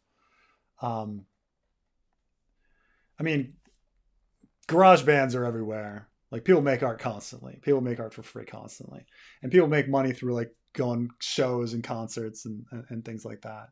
Um, you know, I don't know. Like, I'm trying to think of a situation where like somebody just stopped because they were like, you know what, I was gonna be a rock star, but you know, copyright like cut into my profits and I just couldn't make a living. Like I just don't know that situation has ever happened. Like when has there been a person who's like an artist who's like struggling to get by? They're you know they're earning like $50,000 a year and they're like, should I keep making music or should I stop? And it's like, oh man, if only people weren't burning my CDs, I would have kept going. No, it's like the examples are like Taylor Swift, right? Who already has millions, like having like not getting another million. Like it's never this like person on the bubble, you know? Like that's not really how they're making their money. Um so I you know it's like I don't really see it. It's like we're talking about profits for like these huge mega corporations and you know multi-millionaires, not like the starving artist. The starving artist isn't getting killed um on that. Now I will say that there are some struggling photographers that I will say occasionally have their photos stolen online. um that kind of stuff definitely happens. um I don't know if it sends them from like surviving to not surviving, but you know that kind of stuff happens. But like music, I don't know. You know, um, you know we're talking about like some profits, you know, from the huge corporations, not like the individuals. And art in general is this like thing that people just kind of do out of a love for it rather than like the profits of it. You know, no one, you know. Um, how come Robert never floated the idea to Ned to join houses way before John Aaron died? Marcella and Rob should have come up, right? Hmm. Marcella was a little young. Um, and it, like I say, it's like betrothing people before they're eligible to be married is only done in like a political like dire circumstances, right? So like in a sense, like Joffrey and Sansa, who are just coming to marrying age, like John, like that's Ned's eldest daughter and Robert's like eldest son. In a sense, like even though he does like put it at this like political time, like you're going to be hand to and let's join our houses. That was all kind of a coincidence. Um, I'm trying to think like who Rob like should have been already married to. Like it's almost like I realized that like George when he crafted the story, um, it's kind of by pure luck that they're just getting to the point where it's like appropriate to betroth them, right? Like had he had the story be like 3 years later, Rob should have already been married, you know, and then it's like so convenient that it happens just at the right moment for Rob to be marrying age so he can like deal with Walder Frey. Um, like he's just at that moment where he's like exploring with like, you know, having his first sexual experience and it, you know, I mean, it should have been something they kind of always like knew was on the horizon, like not as a surprise, but uh like of course they would have been married. But um why wasn't Rob already like married to Ariane Martel? You know? I mean, I guess the answer is Doran. Doran didn't want her to be married to anybody legitimate. You know, why none of the Hightowers or whatever? Why none of the Tyrells? Um, why was Rob not already betrothed to Marjorie? You know, um, yeah. I mean, had the story happened just a year or two later, right? He would have been right. Yeah, it was all just just contrived. It's just contrived. But yeah, um,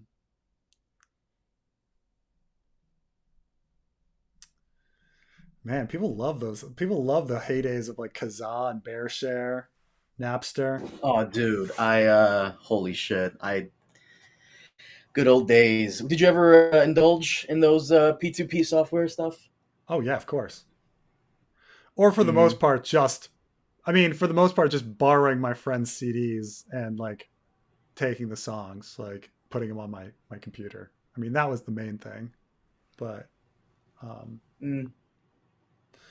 but but yeah, there was a lot. There was a lot. Good I old love art. I days. love starving. It's true. It's true. See, the thing is, it's like I'm all for protecting artists and subsidizing artists. I'm all for the government, like having government grants, like promoting art. Um, so I don't necessarily like sit there and be like, oh, if we didn't have like corporate capitalism, we wouldn't have art. Like there's a million ways to art. Okay. Corporate capitalism is not the only way to art. And like convincing us that we're morally bad people if we don't like conform to corporate capitalism and its establishment of like what is art, um so it's I think there's a million ways there, but I'd be much more for if you feel like your society doesn't have enough of a particular type of art, I'm talking, government grants are a great way to do it. But if somebody's like, oh, we got to save art, you know, keep the billionaires, like, you know, if we don't have Taylor Swift, like, what will we have? What will we have? Society will fall apart.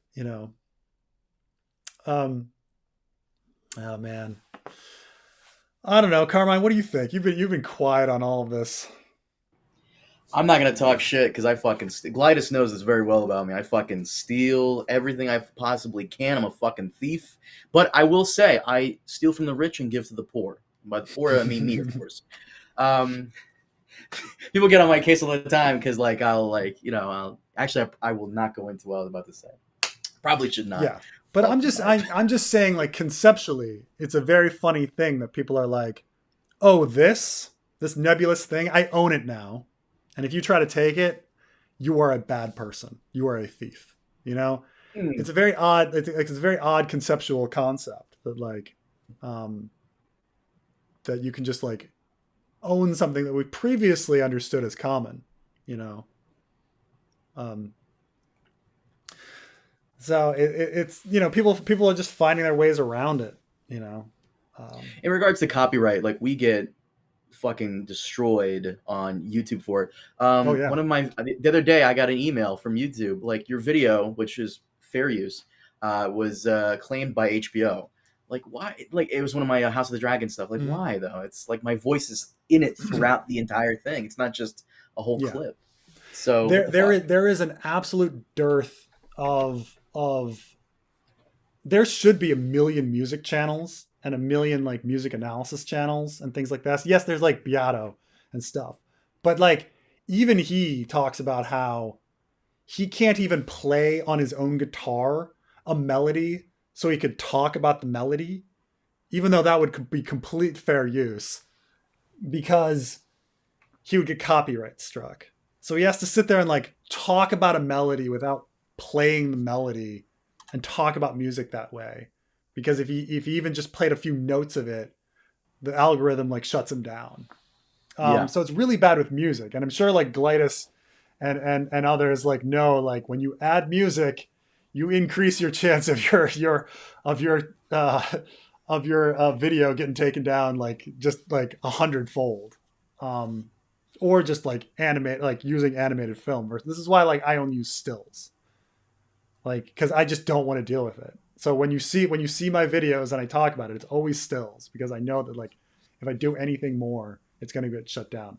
Like Dragon Demands had his channel shut down for a week because So they didn't have his channel shut down for a week. They took his ability. He told me about this. They took his ability to monetize. However, he quickly got that ability to monetize back yeah because, and it wasn't a person. It was like an AI thing because he uploaded like an actual full length clip that was like 4 to 5 minutes without any commentary. That's why they took him down on that. I think the guy you want to talk about would perhaps be Supercuts Delight.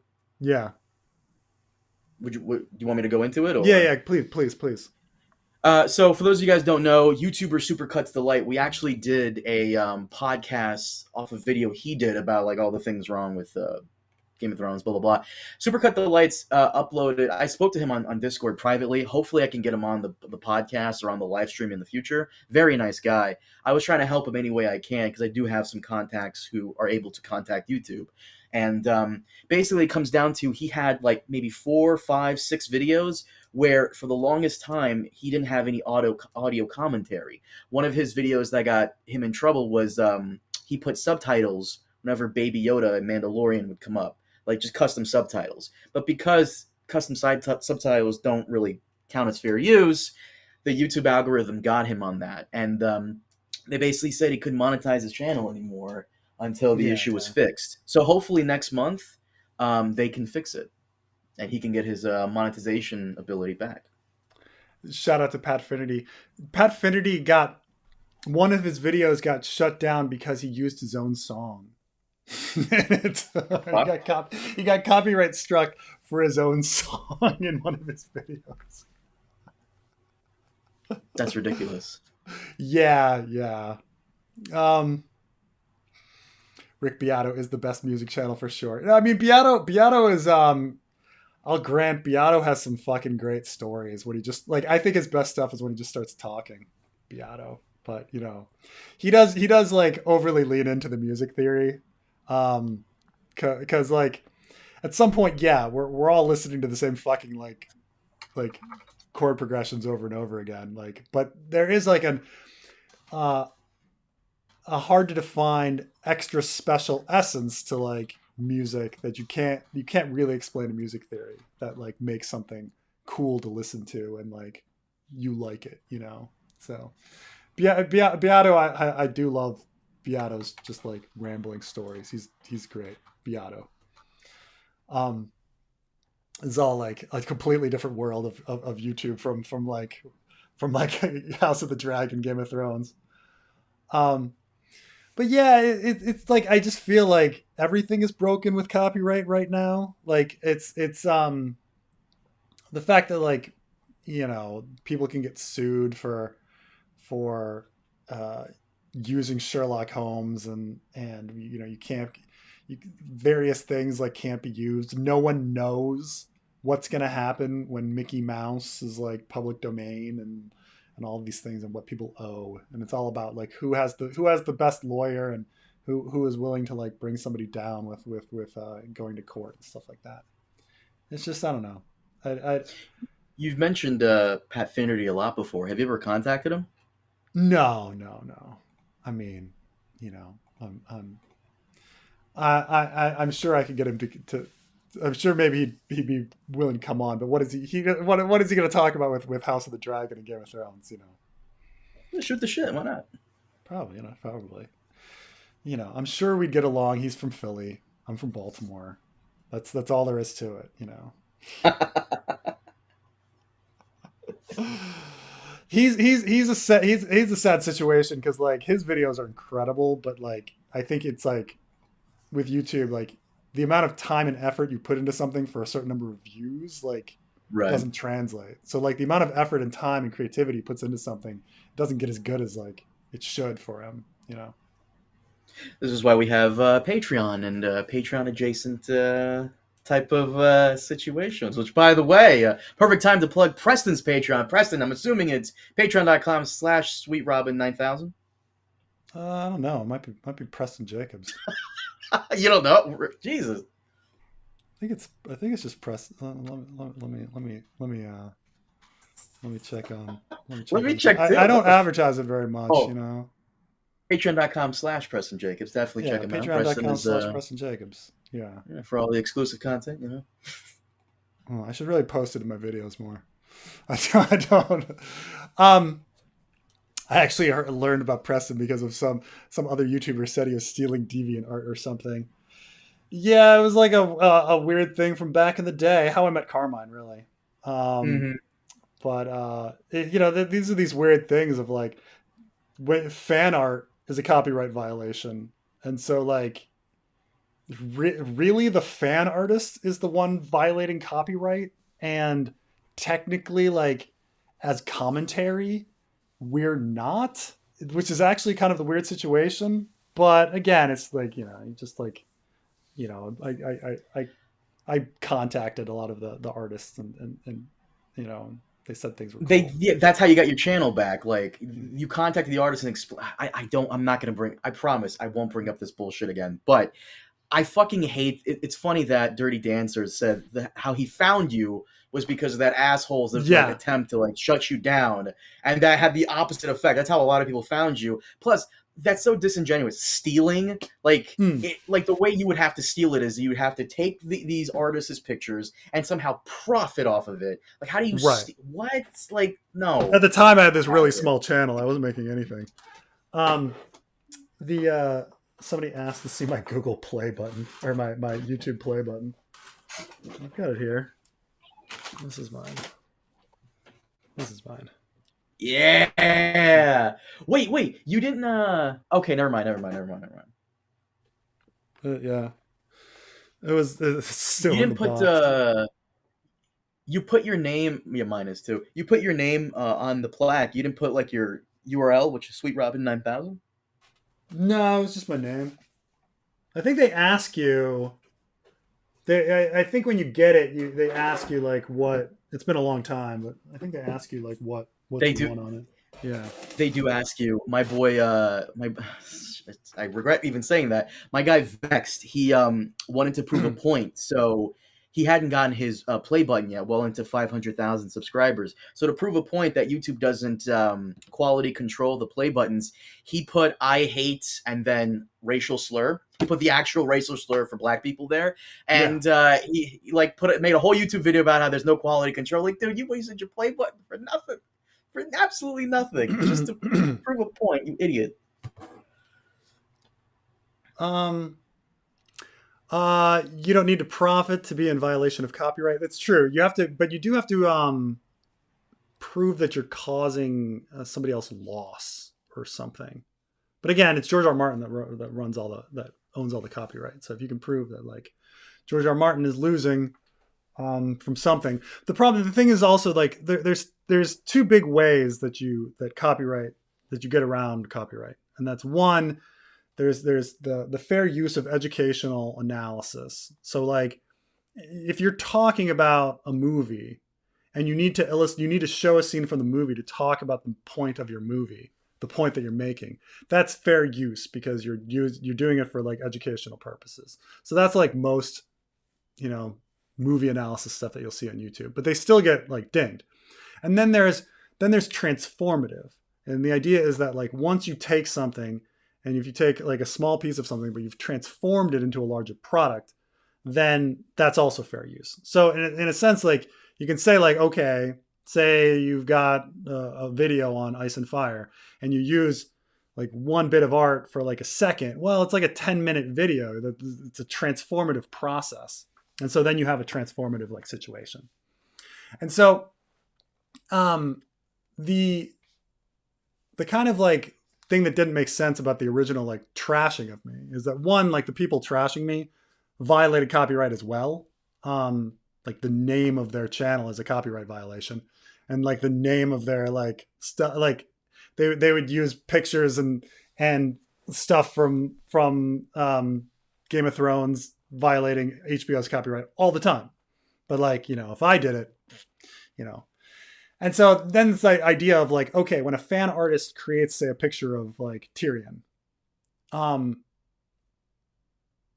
because George R. R. Martin owns the copyright, how is the picture of Tyrion owned by the fan artist? Well, you could say that the fan artist has transformed the image, and therefore it's theirs through transformation.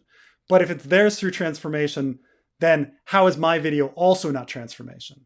So it's like it's granting one person the ability to be an artist, but denying my ability to claim to be an artist in the same breath, which is like the big kind of problem with like the original harassment of me.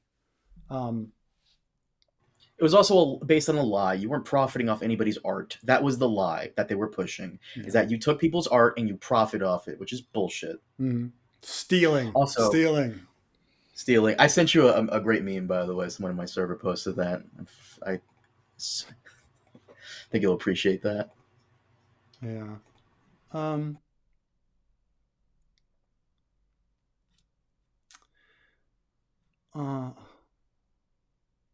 Lemon Gate.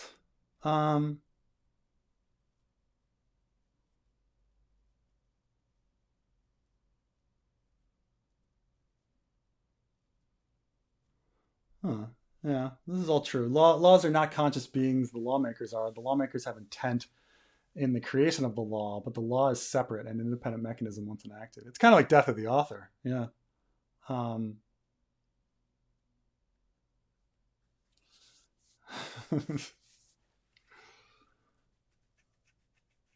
Yeah. Oh my God, is this episode 12? What's episode 12? Is that like some podcast where we were supposed to talk about the whole thing? What do you mean? We did. I know we did, yeah. Yeah, that's what he meant, yeah. Yeah. So, yeah. But that was a long time ago. But this it's the tough world, like we're all doing an incredible, like we're all trying to be creative and we're all trying to create art and like improve the world and affect each other and make an impact and things like that. And it's just weird. It's weird when like, somebody can try to frame that all as like something negative, that no, you're a thief, you're a thief. You're a bad person somehow. Yeah. By the way, on the topic of episode 2, so I recently YouTube has finally given us the ability to bring set our videos as podcast special type playlists, and I did that. I went and I got all the videos we've ever done together as like a podcast, and I put it on my channel. It's on the podcast tab if you go to my channel, and I noticed we're missing 2 episodes. One episode. Hold on 1 second. Lavender, stop it. Sorry. So one episode is the 12, which is Patreon, and the other one is I removed it from my Patreon. I don't know if you did yours. We discussed Comic Book Girl 19 and her shift in content. I removed that because listening back to it, I thought it was kind of like just too negative to somebody that we really admired. It wasn't even negative. It was just she was just shifting her content, and we were just discussing it. And I just thought it was kind of like, a episode. So yeah, I mean. I don't know. It's like I mean I love Comic Book Girl 19 and like admire her quite a bit. So it's but again we didn't say anything like, negative. It was of that time. That. I don't think we would. Yeah. No. Someone said to me, please try to convince Preston to invite Leonard French of Lawful Masses on one of these. He's a copyright attorney that explains copyright issues. I'd love his take on the fanfic. I don't think you want to attract that much attention. I don't know if I want to attract attention. I got into a fucking huge... I was going to say, like, because I know you've quoted Legal Eagle before. Is he one of your favorites? Yeah, he has a really good channel. He has a really good channel, Legal Eagle. Someone threw Legal Eagle in my face because we were talking about the established titles thing. And fucking, like... And they're like, Preston likes Legal. I don't give a fuck. Established title was going to pay me a lot of money. I don't give a fuck. Well, Legal Eagle said it was a scam. I don't give a fuck. I want my money. His video on it is actually pretty balanced. He's like, dude, did the people know that this was like a novelty gift? Yeah, probably. You know? It's I think his whole thing was like their claim that they were like protecting land by not developing it was a bit weird because they were protecting land that was like no one was developing anyway, off in the middle of nowhere. So I think he had more of a problem with that, but than like the novelty thing. Also, you never took the established titles money, did you? No, I never did. No. Did they, I ask you like because I told them like I had videos from them. I had requests from them. My friggin' like all day long, like it's just like my business inquiry email is just like it's like every day it's like 50 companies like requesting to advertise. I just don't do it. I'm just like, this is just a lot of work. Like I'm just like, You don't do Raid Shadow Legends anymore. I figured you. Well, Raid Shadow Legends was one of the easiest and highest paying. Like, you know, I find that so hard to believe, considering like you don't get Squarespace because Squarespace they like, they offer a lot. Yeah, but it's fine. It's fine.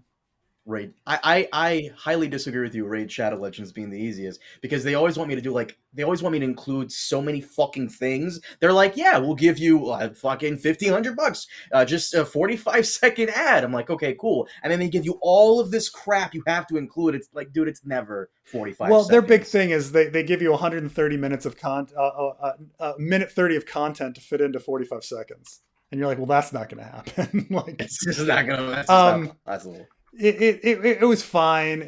I'm sure it's more difficult now, you know. But it's like I did it for years ago or whatever.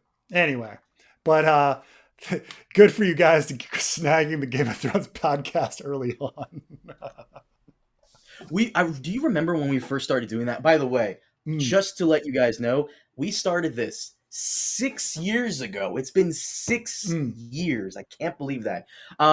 As for the Game of Thrones podcast thing, blah, blah, blah. Don't you remember the first time we started doing it? We were like struggling. What should the name be? And like, and you were like, Game of Thrones podcast. I was even shocked. I was like, isn't that a little general? And you're like, exactly. I was like, what if we talk about something else? He's like, doesn't matter. We're still just the Game of Thrones podcast. I wanted to do Brotherhood Without Manners, but that was taken. That was taken by a channel that has not uploaded in 37 years, so fuck it, whatever. Yeah, there's some weird ones. Like, so I know your boy, you know the guy that from Star Wars Explained, right? And yes, Alex from Star Wars He Explained. used to call himself the Star Wars Minute. Mm-hmm. And he changed it because there was another channel called the Star Wars Minute where they would take a minute from Star Wars and then analyze that 1 minute.